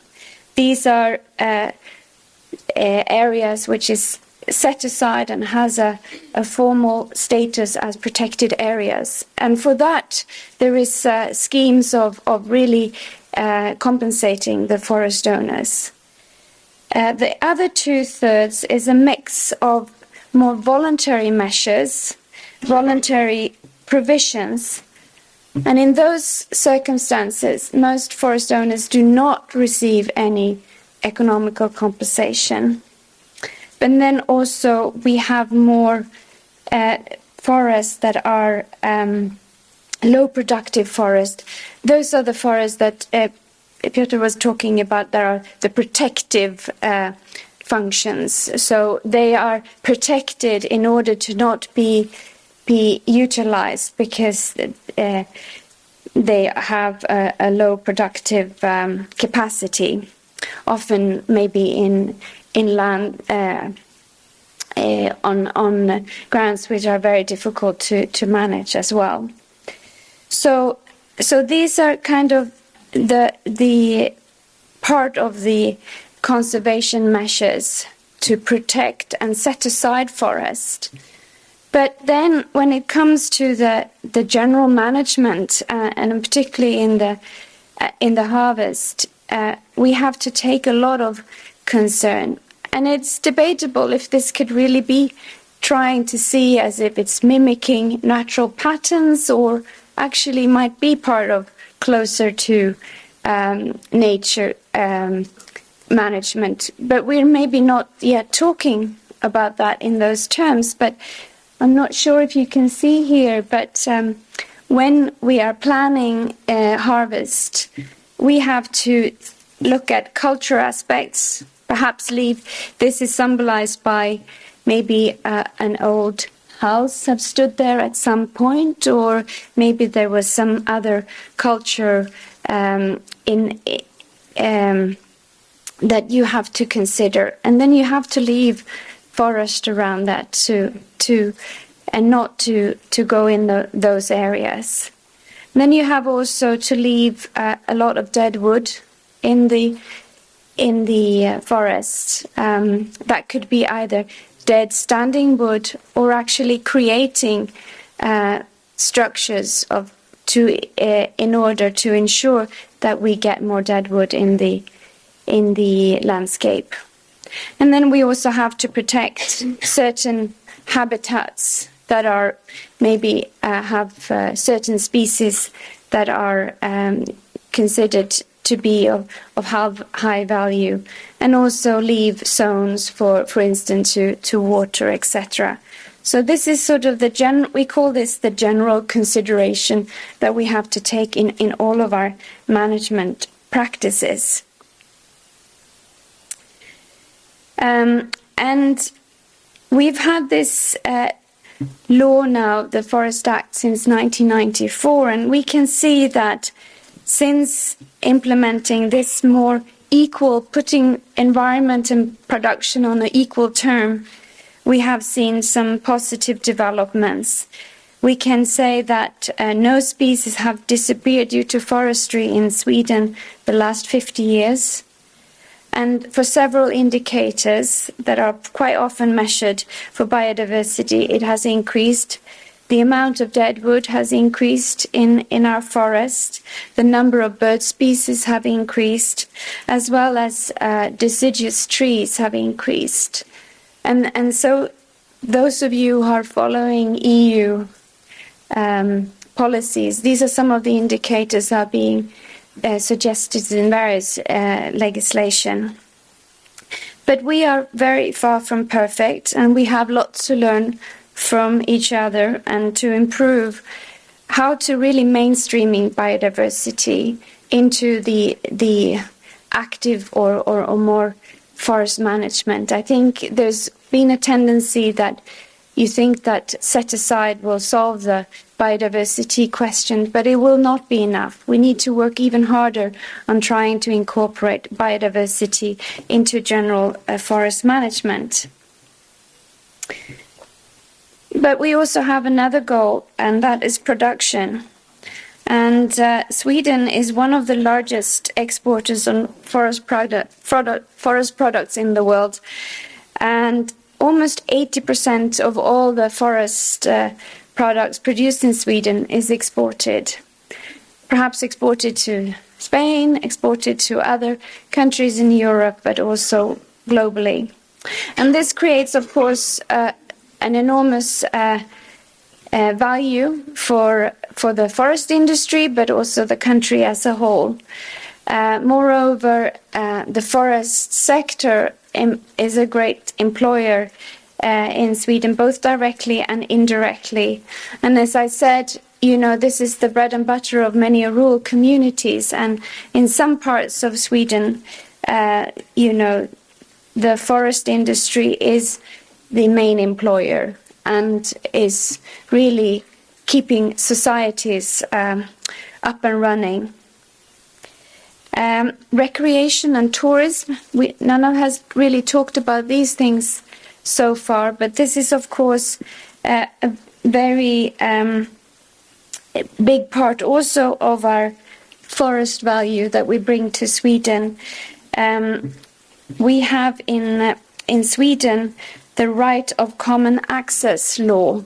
That means that all tourists or anyone visiting Sweden has the right to walk, to pick berries, to be on any land, regardless of who owns it. So this is something that we hold very dear to our identity about forest as well.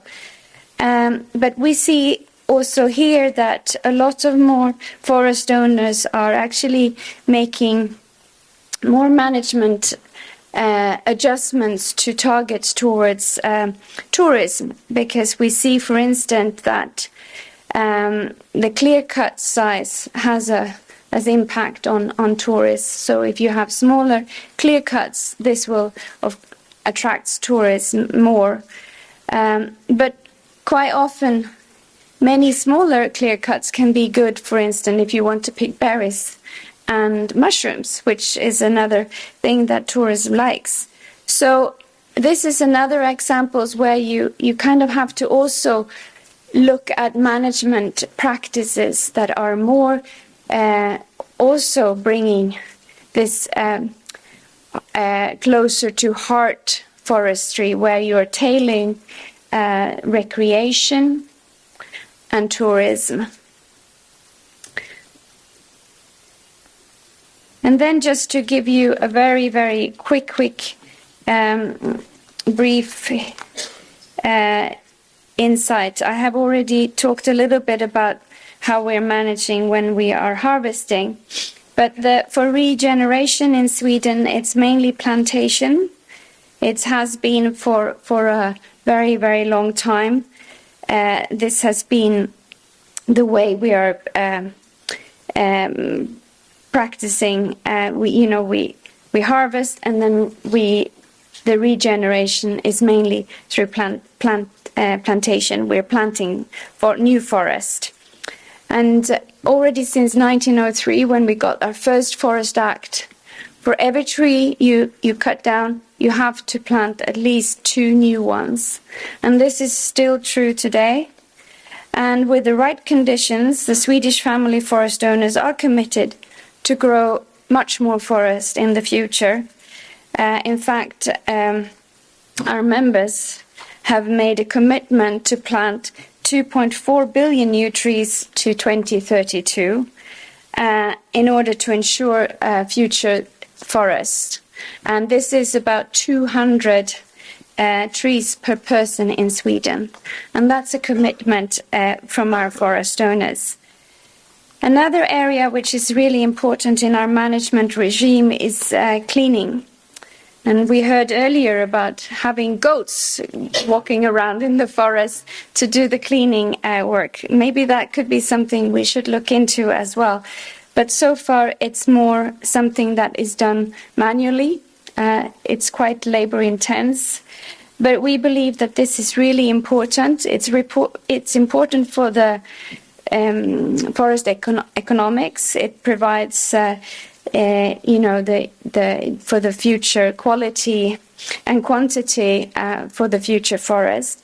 But it's also really important to have increased growth with these young seedlings and younger trees in Sweden, because it's also a measurement for climate change. Just as teenagers, growing forests are the largest uptake of CO2. So this is one area that we are working and really trying to promote among our forest owners to work more on cleaning measures. We also see this is important in terms of trying to minimize forest fires.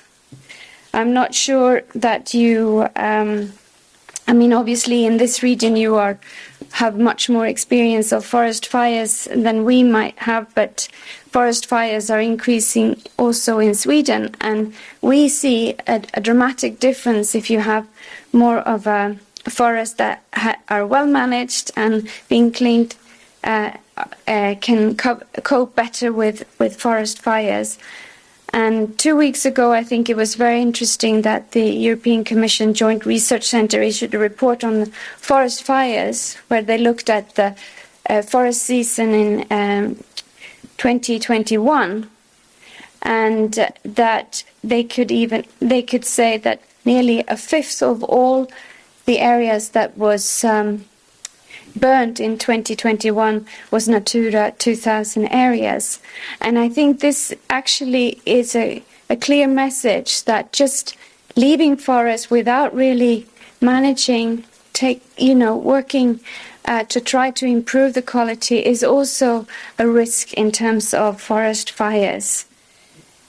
Moving then to thinning and final harvest, I have already showed you a little bit about our thinking in terms of conservation measures, but 70% of our yearly wood volume is procured, comes from final harvest and thinning.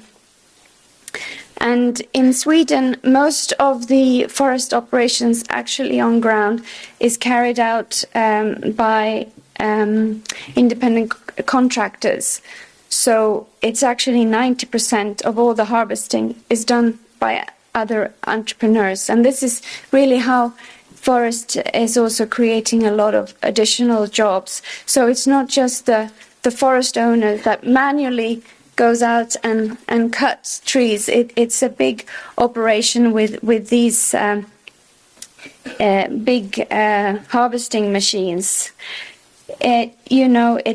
You might think it's very mechanical and efficient management, but and therefore think, this is not close to nature, but it is still close to heart management in terms of the visions, in terms of the objectives that the forest owner have. And for us and for our members and for my family, it is really, this is the important point, is that management decisions should really be up to us, the ones that really know the forest the most. And as long as you're basing your forest management on trying to achieve all of these different goals and trying to do your best, trying to provide for your family, trying to bring good to the societies, that is closer to heart management. And I think we should be pushing more for closer to heart management, also to bridge some of the conflicts that we see in the forest sector today. And so you probably heard Pointer sing song, "We are family. I've got all the sisters with me." I'm sure you've heard that. And I think that is the song that we need to sing in Brussels, but probably also in our national governments, that, we are united. We are people who want to do good. We are a family. And we're not the evil guys. We're all trying to do the best thing, the best for our family now, the best for the future families, for the good of societies. I don't think we all have to sing, with the same voice. I think it's important to sing in a choir, as long as you are in tune with your times, and in tune with each other. And that is really why I think it's so important to meet in different parts of Europe, connect, to really see that we have lots of things in common, not just only the coffees and the cakes, but also in the terms of management. But most importantly, I think all of us in this room, we have a heart, and that heart beats for our families, it beats for our forest, and that is the the management practice that we should show to the world and to the Brussels and to our national governments. Thank you very, very much. Thank you very much, Mia. Bueno, yo creo que a todos de una manera o de otra esta exposición nos ha llegado al corazón. Te agradecemos muchísimo por la presentación. Damos paso a una única pregunta cortita si hay y si no, pues pedimos a la gente que aproveche el momento para hacer preguntas a la hora de comer. Bueno, se nos va la poner. ¿Hay alguna pregunta en el auditorio? ¿No? Vale, okay. So thanks very much, Mia. Perfect. Oh, yes, sorry. Yes. Okay, well, Since there are no questions from our colleagues from here, Mia, please allow me to ask one question, because then what struck me is in particularly what you said about replanting forests or planting. And you mentioned this pledge of the Swedish forest owners. But then, since we are foresters and we should consider the issue from technical, silvicultural point of view, does it really matter? Is that really a matter what number of trees we are planting? Because we are planting small seedlings, and we know that, for example, at the initial stage we plant 5,000 seedlings per hectare, whereas in the major forest we have only 500 per hectare. This is how silviculture is being implemented with the tending operations you described. So, on the one hand, I understand why the politicians invented this campaign for planting of billions of additional trees. But my question as a forester, to you as a forester, is whether we should propagate forests and develop forests, or we should focus on planting seedlings we have to eliminate during the lifespan of the forest or during the life cycle of the forest. Anyway, thank you. Yeah, I mean, I think, first of all, what we have as a legal requirement is for every tree we cut down, we have to have at least 2 seedlings. And we know that, I think it varies. Some, and I think this is going back to, again, like local conditions. I have worked in the north of Sweden where we have had planted maybe over and over again because we have not been successful. And I think it's not just, and then you have other areas where it's very quick and easy. So I think one point is of course this is a number. It's something that is easy. 200 plants per person. It's something that echoes in the general public that we are committed to do our part for climate and other things. I think it's important to look at what seedlings you are and the tree species that you plant, and that you plant them on the right grounds, because and I can say this as a Swedish I'm not a forester, I'm a forest ecologist, that we have been planting a lot of wrong plants on the wrong grounds, and we've learned that. We've learned it because a lot of the seedlings die, or the quality is really bad later on. So I think as a forester or someone caring of forest, it's important to understand which seedlings you put really where. And then maybe it's not really the number itself. It's to be more precise on that. That is the most important. Okay, thank you very much. Thank you very much, Mia. Thanks very much. Bueno, vamos a seguir con la jornada, que ya vemos que está muy interesante y nos encantaría poder hablar más extensamente, más despacio, pero bueno, la situación es la que es. Seguimos con una siguiente presentación de un ejemplo práctico relacionado con los servicios ecosistémicos, que nos lo va a presentar Giulia Cecinato. Sorry for the pronunciation. Giulia es licenciada en Ciencias Forestales con especialización en Tecnología de la Madera y Producción Maderera de la Universidad de Florencia.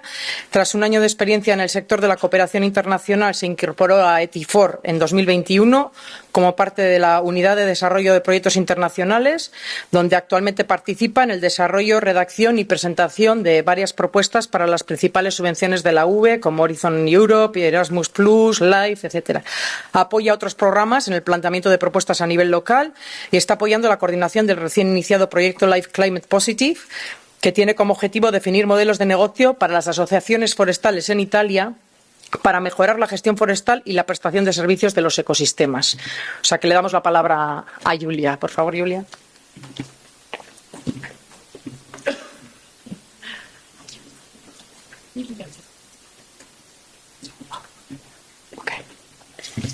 Okay, thank you. I thank you also for being here and for inviting me. Yeah, so I'll try to keep the time and be on time. Actually, today I would like to present two examples. One is, let's say the context in Italy, it's a bit different, and also I would like to speak more about the forest economics part, which is behind also forest management, because at the end, we need to speak also about money and having our forest management sustainable economically. In Italy, but not only in Italy, in Southern Europe, I've spoken in Catalonia, but also in other parts of Europe. Not all forests are very productive in terms of timber, but we are all aware of all the ecosystem services and all the services in general that forest provides to humans. So today I would like to speak briefly. I think we are all quite aware of the word of ecosystem services and payments for ecosystem services, and then presenting the two case studies. One is called EcoPay Connect, and which is a working payment for ecosystem services for sustainable poplar plantations. And the second one is BioClima, which is a public-private partnership, again, using a PES scheme for managing forest. So, as I said before, ecosystem services are those services that are provided by natural systems, forest, that provide services to humans. And there are several types, we are all aware, so I will not spend much time on that. Unfortunately, it's a bit sad to say, but sometimes we need to put a price tag to some services to understand the value and to make possible to conserve and to preserve their provisioning under of those services. So the payment for ecosystem services, which are a variety of arrangements that can be done and through which the beneficiaries of environmental services, which at the end it's all of us and all our communities, reward with subsidies or market payments those whose lands provide those services. So forest managers, for example. The case study, that the first one that I would like to present. So it's we are in Lombardy region in the north part of Italy. It's a very anthropized region, and we are in a regional park that is called Oglio Sud. Oglio, it's a river. So the regional park, it's a green-blue infrastructure along the river. It encompasses 16 municipalities and 7 Natura 2000 sites. In this area, the property is mostly private, like almost 1,300 hectares are private property, while only 100 hectares are publicly owned.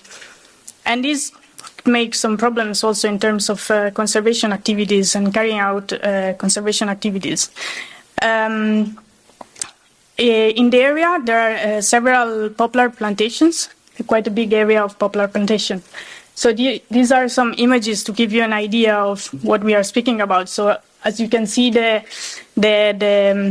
natural areas, the most natural areas are really tiny strips along the shores and not always in a very anthropized landscape made of farmlands and poplar. But there are also, it's a river, so there are several hotspots of biodiversity and wetlands with a number of species and a high biodiversity. Yeah. Okay. So jumping on the EcoPay Connect case study, that was also a case study that was developed within this EcoPay Connect project, but also was a case study in the Horizon 2020 since year that just ended this year. So we took a participatory process to first of all understand the context. So to understand which problems were or are still in the area, and understanding the impacts of the different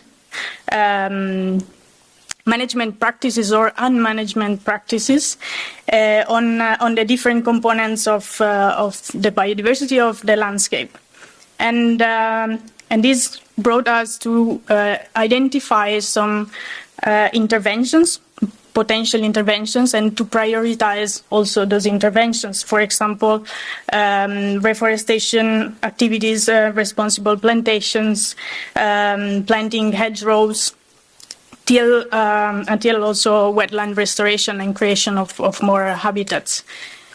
Then the second step was to map and understand the ecosystem services that were the system, the area was already providing, and that could potentially provide if some activities could have been carried out.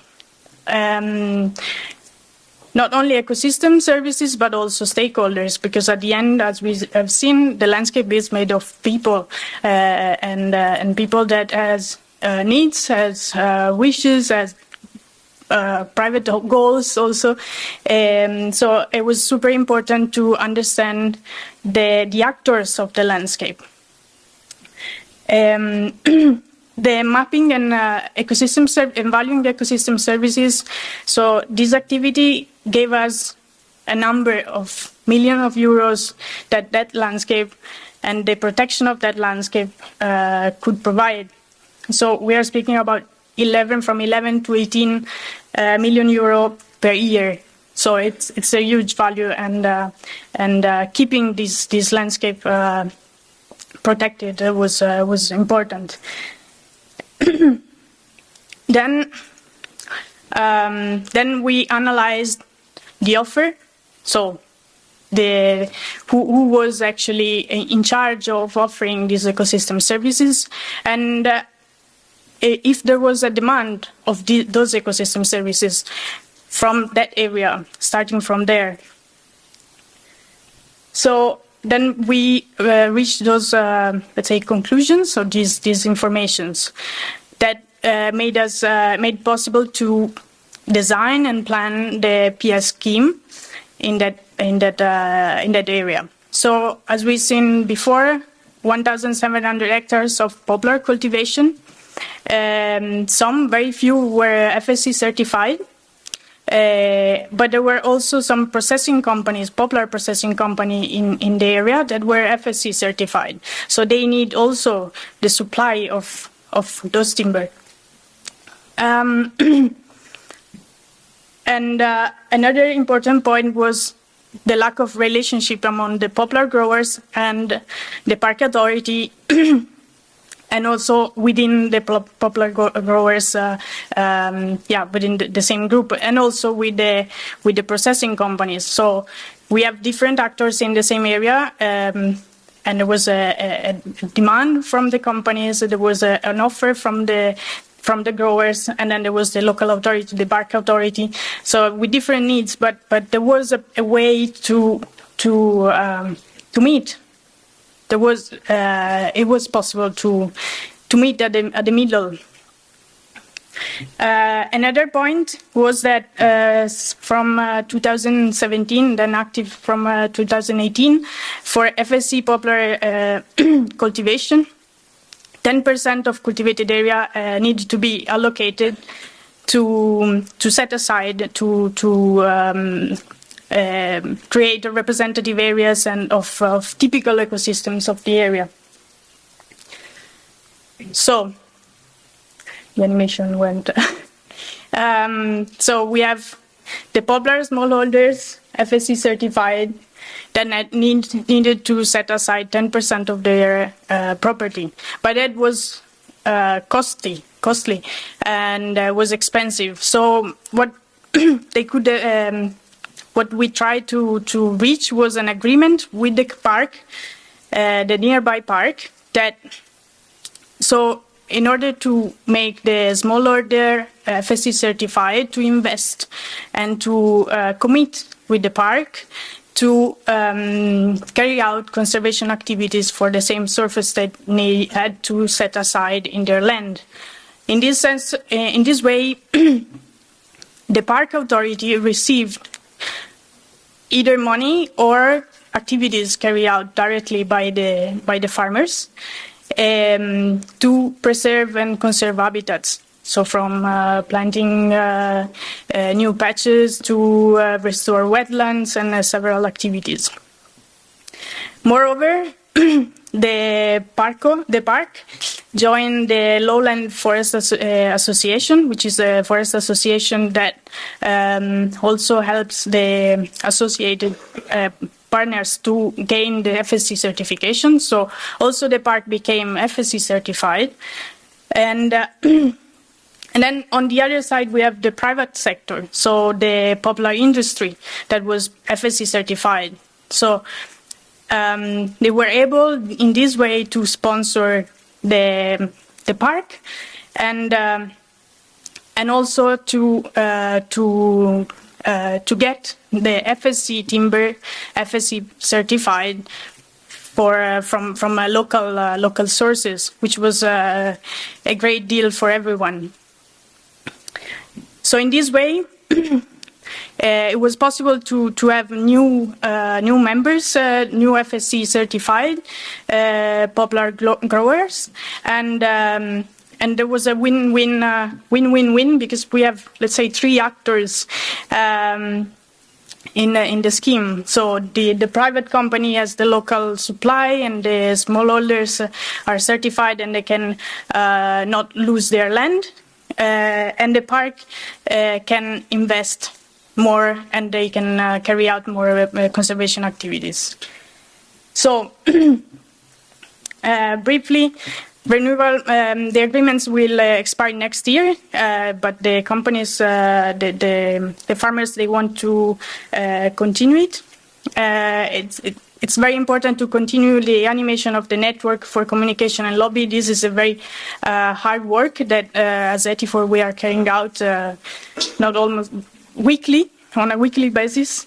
And then, with the application of the FSC ecosystem services procedure, it's possible also to measure the positive impacts of good management practices and to, let's say, look for sponsors outside also of the local level. This is the second project, the second scheme that just started this year. It's a model of, let's say, a public-private partnership. We have here in the green, we have the public part. So Lombardy region, we are again still in the same region, but now at regional level. We have Lombardy region that launched a grant fund of 3.5 million euros and to support public managers of natural areas, especially parks, regional parks, to carry out conservation projects.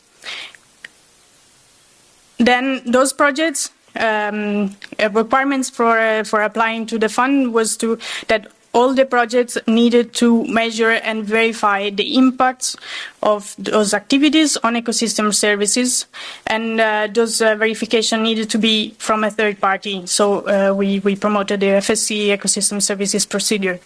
The positive impacts on ecosystem services then could be evaluated And the private sector could co-finance with another 1.5 million euro those beneficiaries. So the public sector again. On the light blue side, we have also another private actor, which is Cariplo Foundation. Cariplo, it's a bank, so the foundation is the foundation of the bank that provided part of the funds for providing technical assistance to support the beneficiaries, the project developers, to develop the projects and also to support the economic evaluation of the ecosystem services and to find the private co-financing through wownature.eu. Wownature is a platform, an online platform that was developed by Etifor and that permits to meet the demand and offer of ecosystem services. So the key results that we can say so far for the BioClima, so 18 regional parks joined the initiative at regional level. It's quite a success. 12 projects got funded. 4,000 hectares of conservation forests have applied for FSC certification and FSC ecosystem services verification, and 3.5 million euro of sponsorship were confirmed on top of the public grant. So we can see here is how the selection of the projects appear on wownature.eu. Here you have all the different projects, and with the different buttons you can either you can contribute to the projects to protect the forest, or grow a tree, and this is open for everyone. So the way forward, and it's already happening. So forests provide ecosystem services, and we are all very aware of this. Through the FSC certification or FSC ecosystem services verification, it's possible to measure the impacts that management activities have on ecosystem services.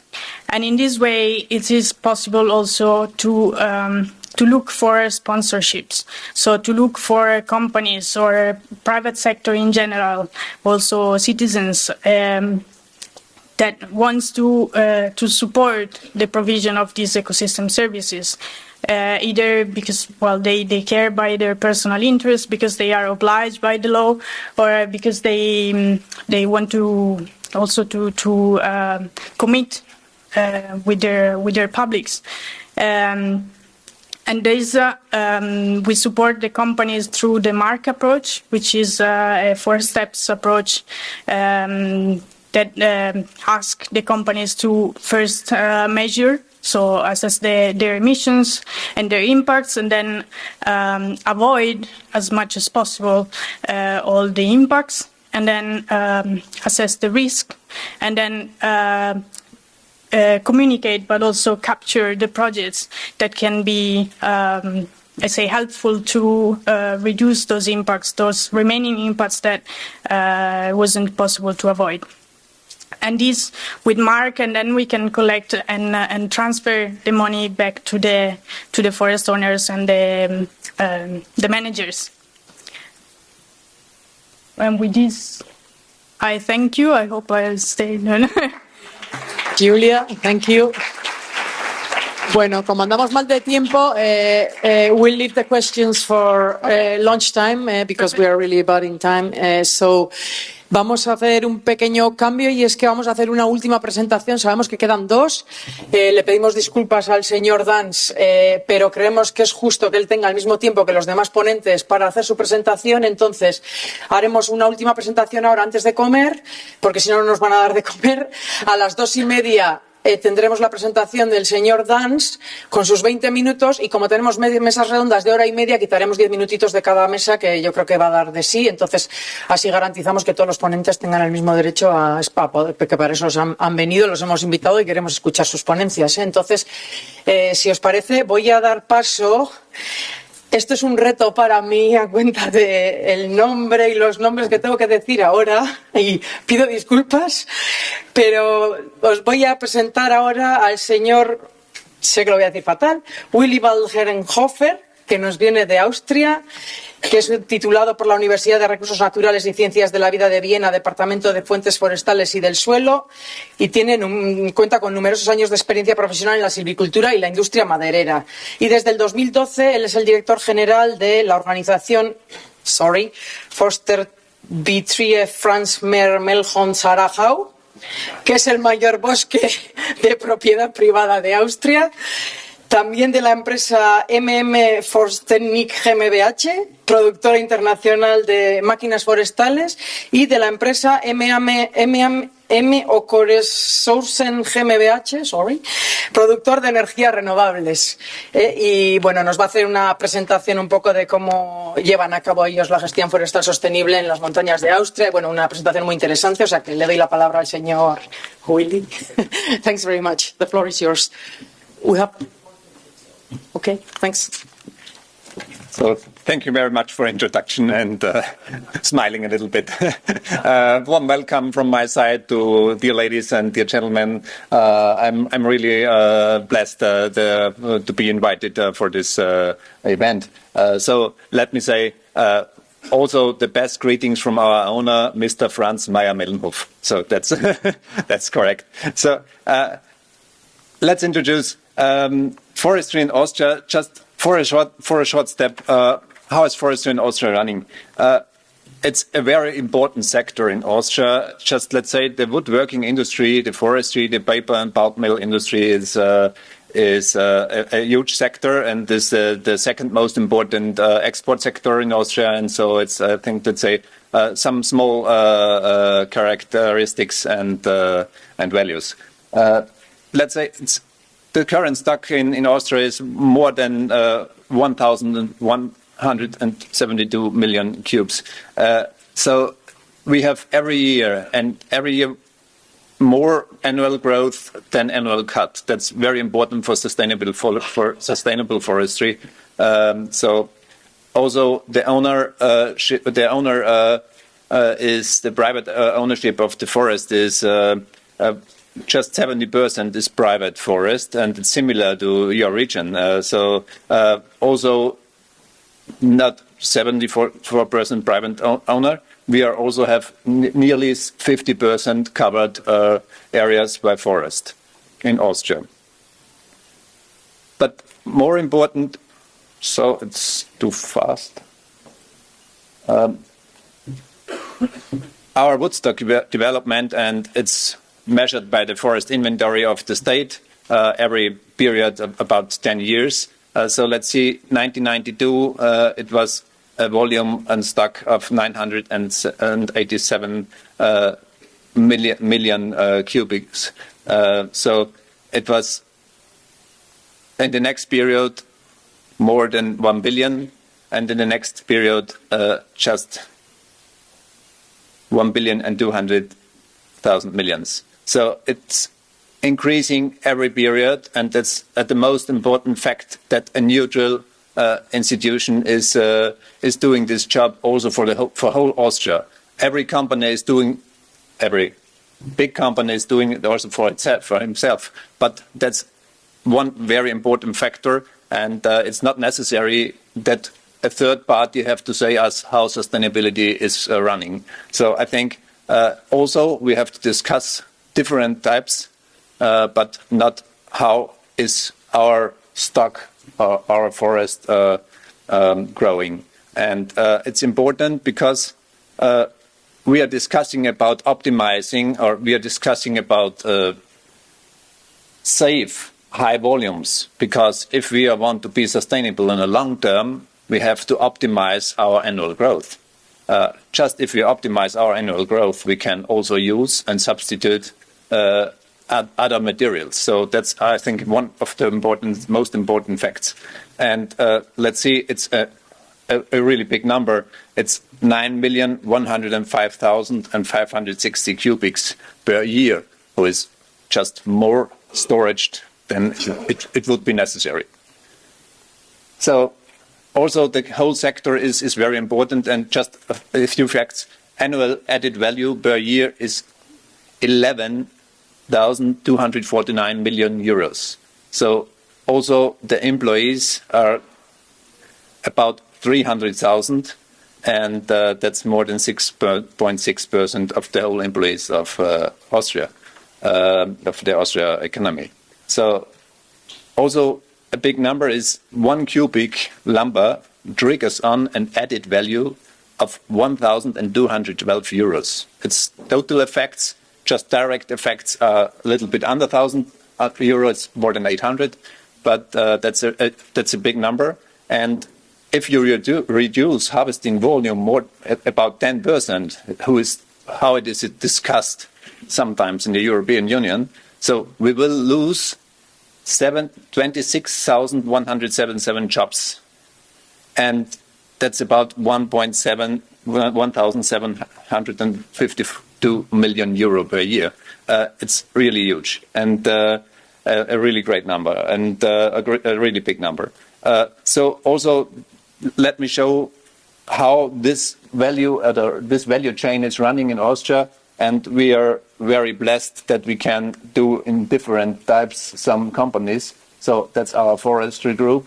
We are also working in the woodworking and sawmill industry and the wood processing industry. We also have companies in paperboard and pulp, and not pulp, paper and paperboard mills, and also building companies who were built per year about 50 units, just 80-90% fully in massive wood. And also we are working, and this is my responsible group, is the forestry group. We are working also with a big amount of water power plants and natural energy or renewable energies. So what is Mayr-Melnhof thinking? And let's introduce you how we are working in our forests. How do we live sustainability? How strong we love our jobs, because that's the most important fact, I think. How we are respecting our nature, because it's from generation to generation, and it's a long-term thinking. And our owner is the 6th generation, and the 7th generation is growing up, and we are owning our stands since more than 150 years, and we have also stands that are older than 220 years.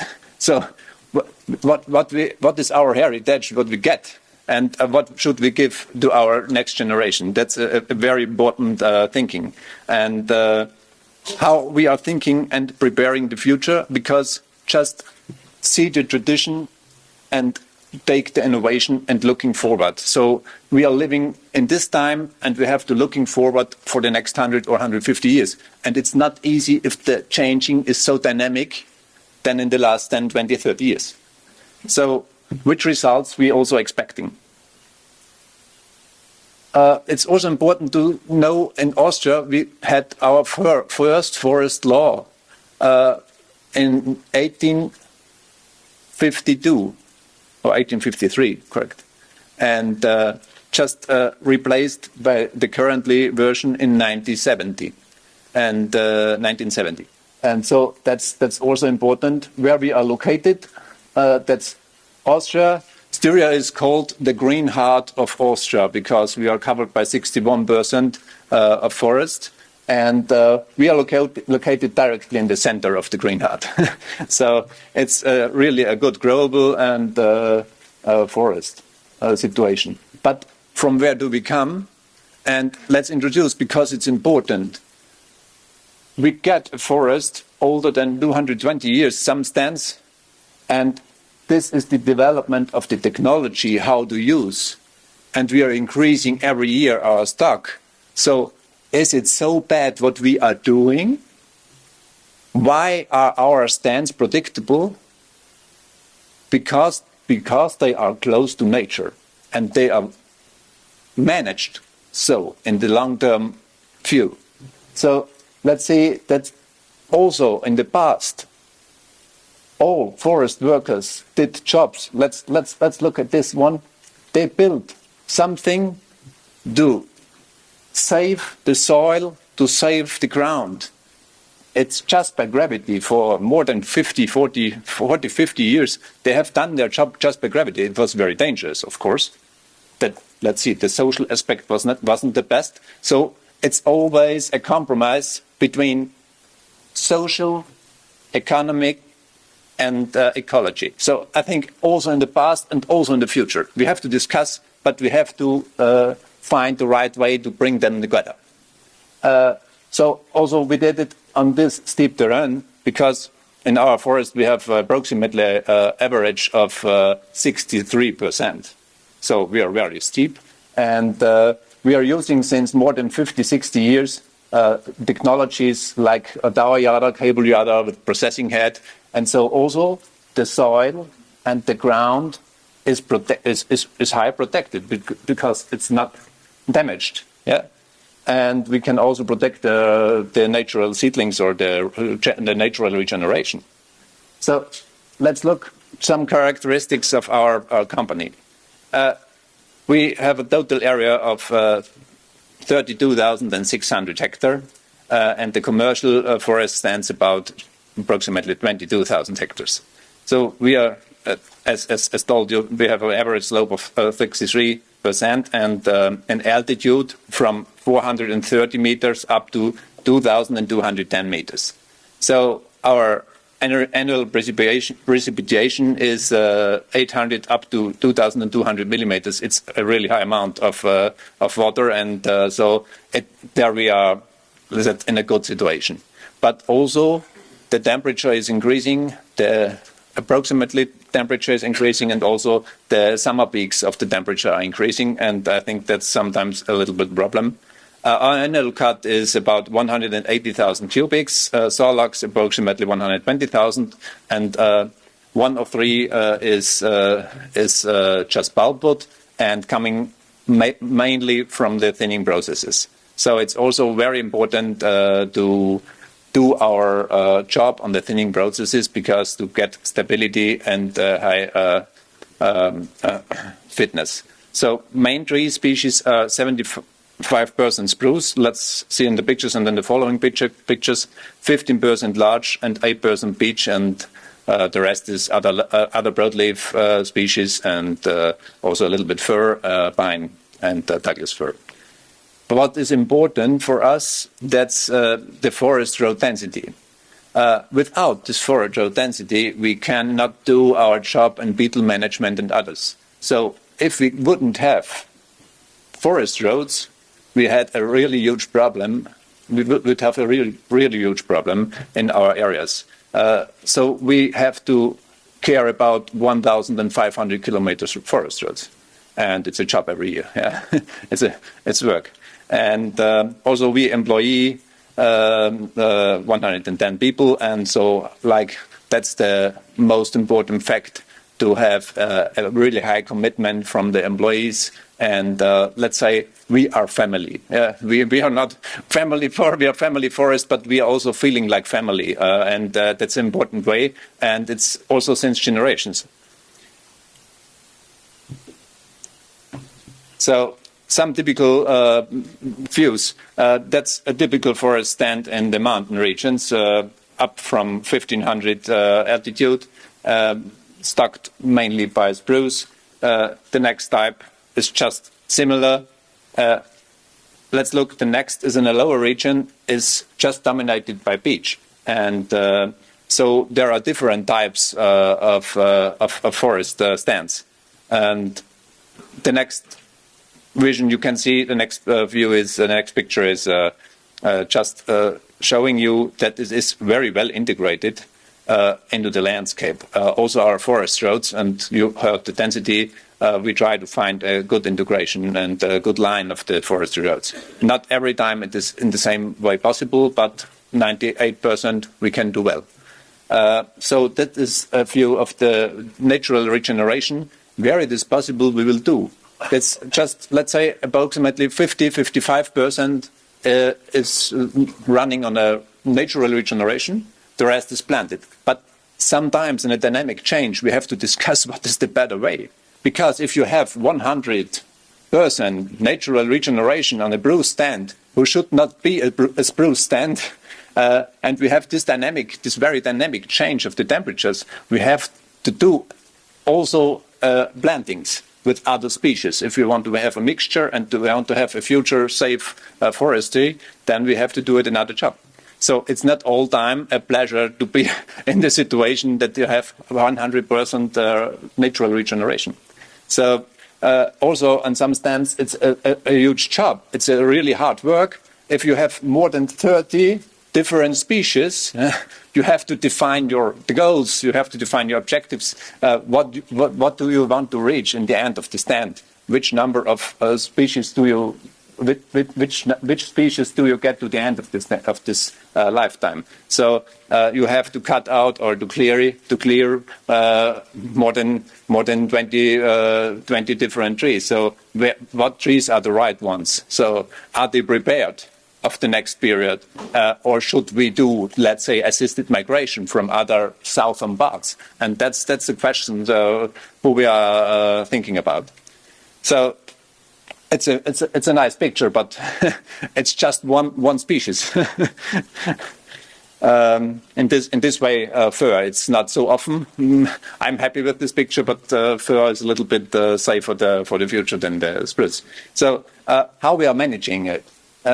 Yes, we can do it. We can manage it, and you can see also our annual cut is growing. We also do our inventory in decades, let's say all 10 years, and you can see it's also from 150,000 up to 170,000, then up to 180,000.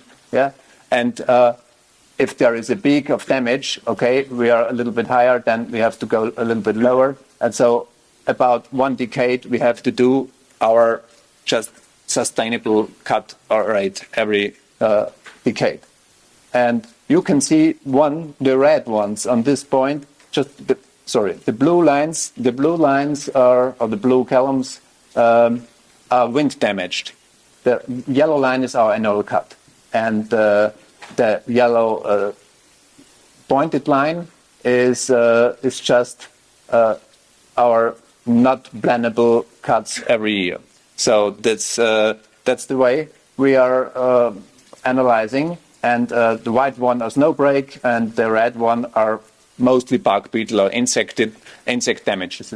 And we also have fungi damaged because the ash fungi is in the last 10 years a problem for one species. And nobody thought about that we get problems with the ash. But we have. And so it's a huge problem for the last 10 years, and the ash is fully fallen out. It's just a less amount in the stands. And yes, so you can see after a big damage, and it was normal in the past, there was a big damage, there were no red columns and no red big amounts. So it is coming up and is not going away. So if you can see here, it's more and more and more, and if you have a big amount of damage in 1 year, the next 2 years you have a huge red line, a huge red column, and so it's not going away. You can say, yes, you can bring it down and decrease it, but never fully. And so in the next period of hot summer, you get it also back. And yes, that's our normal way now, and we have to manage also, I think, sometimes we are bark beetle manager. And we have to do it actively, very proactively. Sometimes we go to the stand 1 year, 3 times to the same stand, because we have to do it. And if we won't do it, we get a very high increasing of the population of the bark beetle. Otherwise, you have to do it just in the spring, in the first generation, you have to actively bring out and sometimes seek the trees. Yes, so we are thinking sustainability, and also we are proud that we be awarded by BFC. All of our, let's say, sustainability is defined 300 years ago by Hans Karl von Karlowitz, and it was a German guy, and so we are really happy that he thought in this way. And our forest law from 1853 was founded on these thoughts, and it's still valid. It's still valid for 300 years. What is so bad that we have to do discussions about our way to working in the forest. I'm not sure, and sometimes we have to discuss about details, of course, also in biodiversity and how to react on this climate change, but not on the main course or the main way. So that's the right way, I think. For 300 years, that's our best form to show the society what can we do and how we are doing. So all forest stands are BFC certified since 2000, more than 22 years, and we are really proud that we get that we be awarded. We were awarded in 2012 for our sustainable forestry, forest management in our forests. So, key facts for a sustainable, long-term, successful forest. We have to do proactive forest management. We must be well educated. We must produce well-educated employees. We have to do this job, and forest workers. And we have to do an adaptive silviculture activity.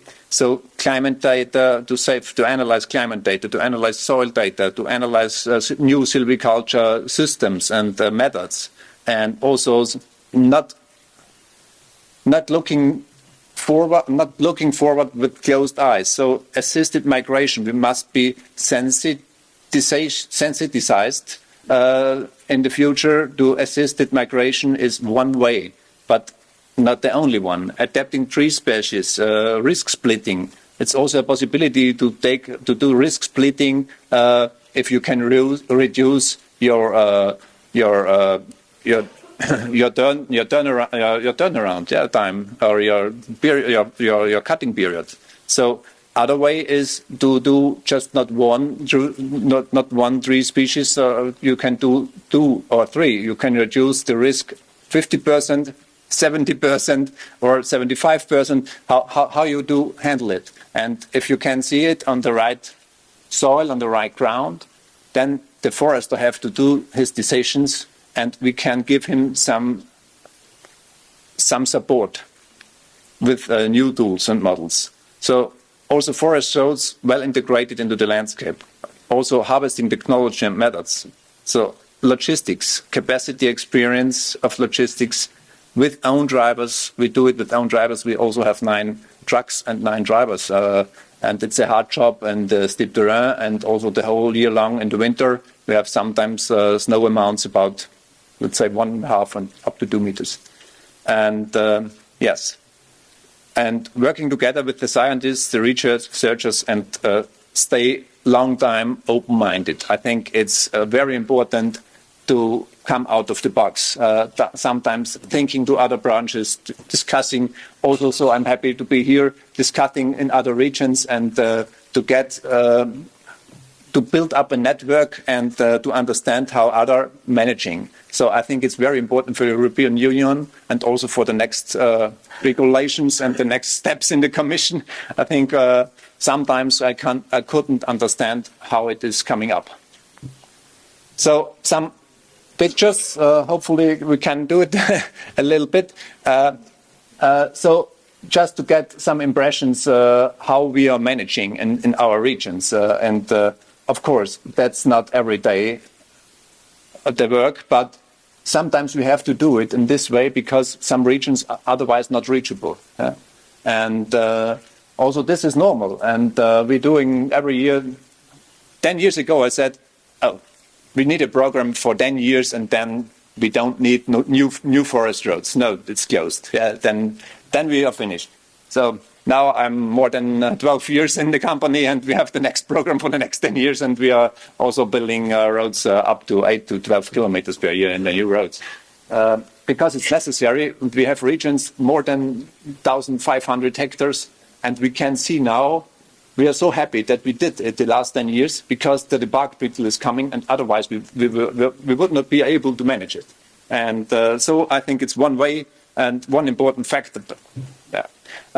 And sometimes people ask me, why didn't you done it in the further time in the past? So because the excavator technology is just possible since the 70s, yeah? And therefore you cannot build every year a huge amount, and it's also necessary to make a result in the end of the year. So it wasn't able. Also, the capacity wouldn't be here because some excavator driver or operators, these are special guys to build this way. So I think, let's say, 3 or 5 people in Austria are able to do this.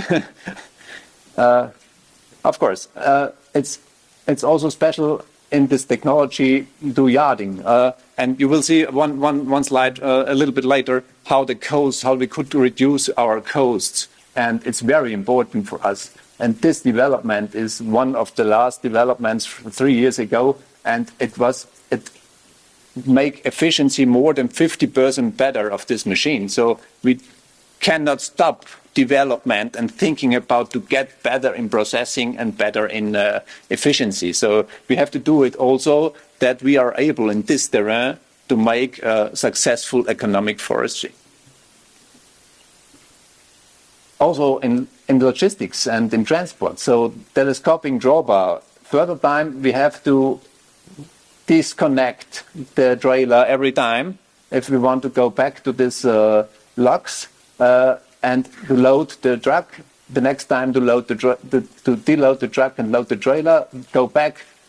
So we did one telescoping drawbar, and so we can switch the trailer on the same place, and we can load both together because the crane is long enough to load both. So it's one load per day more. So that's thinking about efficiency, and I think thinking what every private forest owner is doing every day and every second, or the manager are doing it. So both should do it. And so you can see this is an old and long-term graph, but the working effort of development and the working effort development for lumber production. So it was the X is hours per cubic meter, and this was for a long time the right way to do it. Just there was coming the chainsaw in the 1960s and logging machines like skidders. Here the forest building by excavators in the middle of the 70s.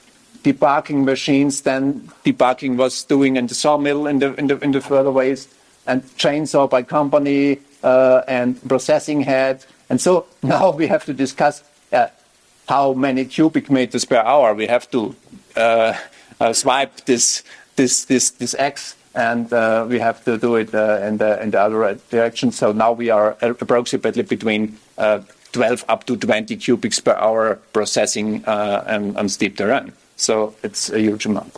And also the inventory and the ALS data can support us in our work.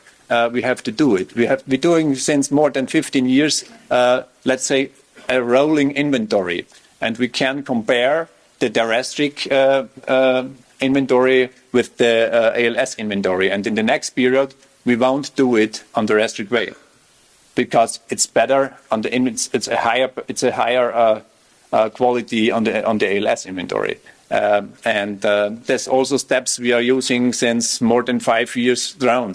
Drones for analysis, drones for making picture, drones for supporting the inventory, drones for bringing plants to a very difficult terrain. And so it's also an important fact because it's, let's say, for new worker to find new workers, it's not easy. And for a new worker, it's a better image to steer a drone than to plant the whole day. So if he can do 1 hour steer a drone, we are more attractive as an employee, for the employees. So you can see it. It's normal.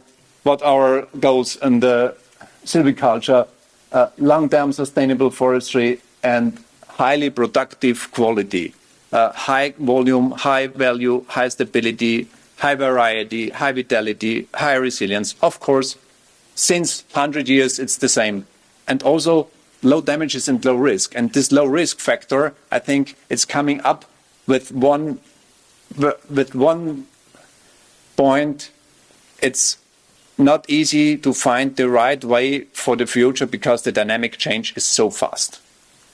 and the climate changes so fast. So, for examples, we have to do the right genetics. So if you compare this tree and a very high snow amount region with 2 meters, is this tree prepared for the future on this stand? No, it's the wrong one. So we have to try to find the right genetics. We have to try to find a vegetative way for regenerations and for this is a way for spruce regeneration. We can also do and handle it with larch. Nobody knew it in the past.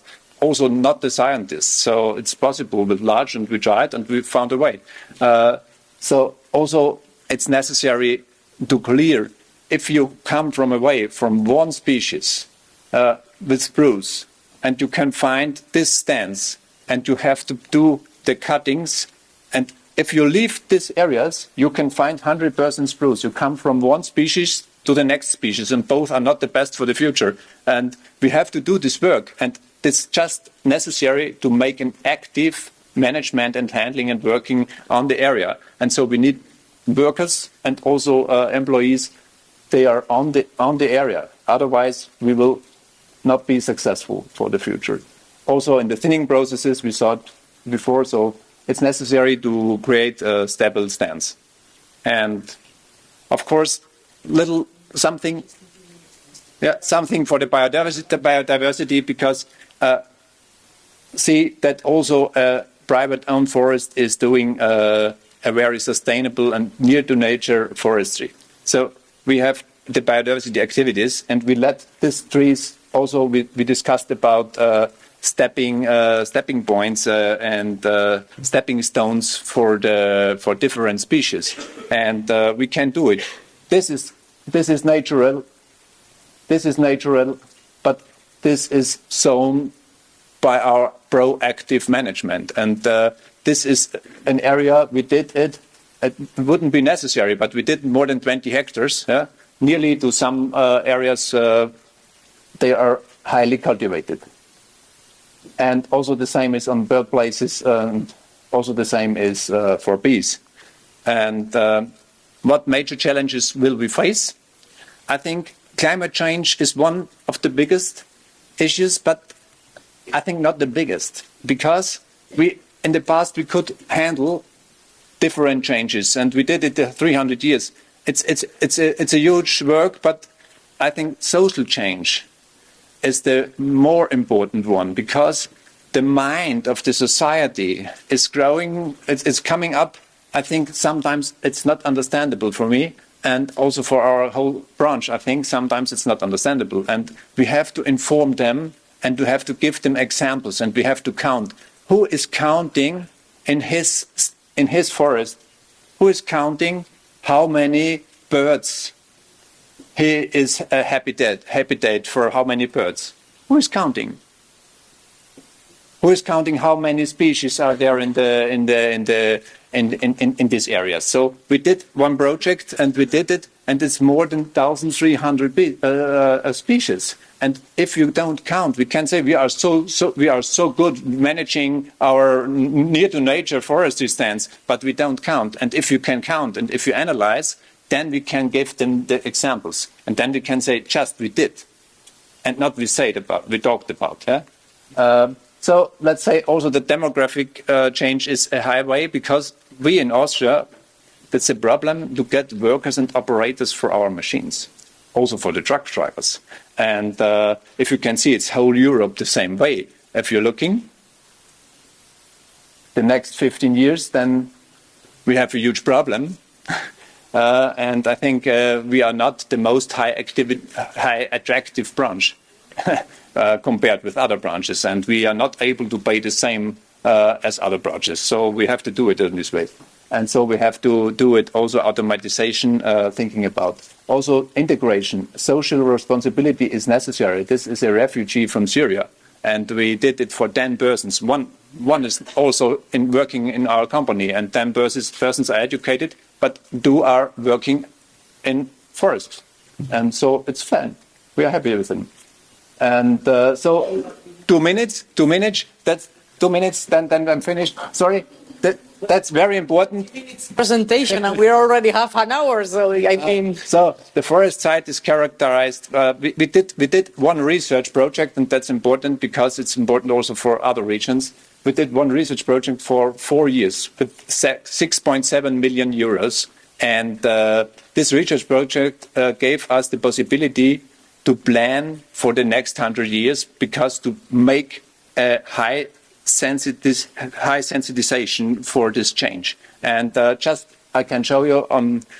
I can give you the link, and so I can finish, because it's one very important fact that we can do these projects. And we have to work close with the researchers for the future. And let's say thank you very much. Hopefully you can get a little bit of impressions of our forestry work. No, thanks to you. Sorry for cutting, but if somebody else wants more information, we'll keep in touch with you, and we can send the information. And you can get also the presentation, so if there are questions. Yeah, that's it. So, okay, thanks very much. Muchísimas gracias. Thanks very much. I'm sorry.